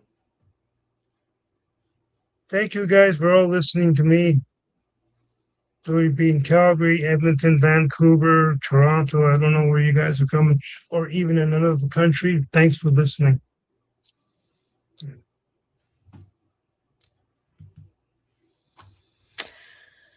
Wow. Well, that was quite a show. And how blessed were we to be able to look into someone else's life experience and see from their eyes how they overcame so much in their lives. I'm just so touched by Gordon coming in. Namaste, B.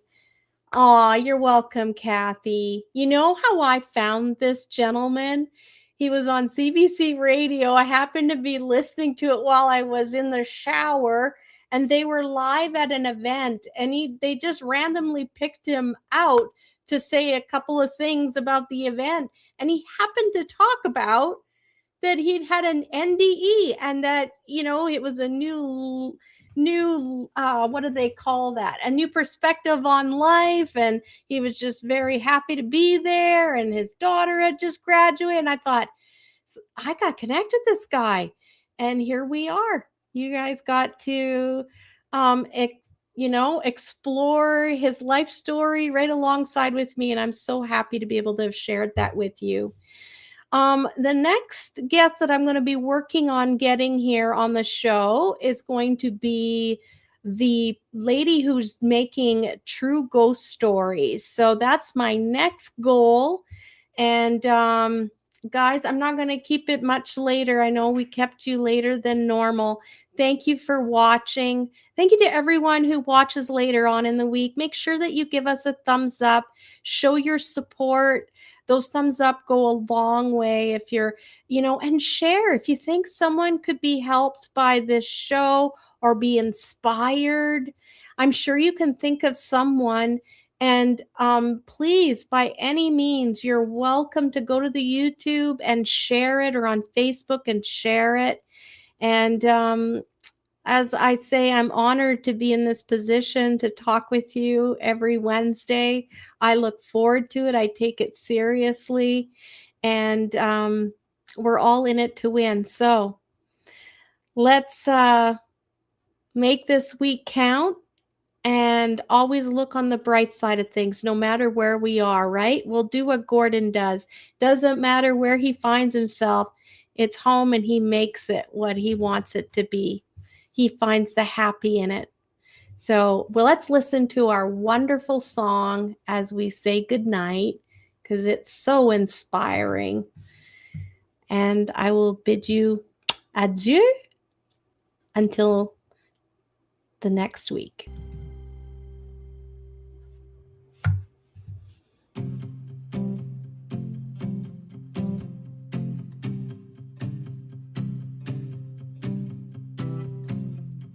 Sometimes it's hard to find a reason why, when everything is falling and all that's left to do is try your best to keep holding on to the next sunrise. But you're stronger than you know. You'll never be alone when everything feels dark around. Just look inside where light is found.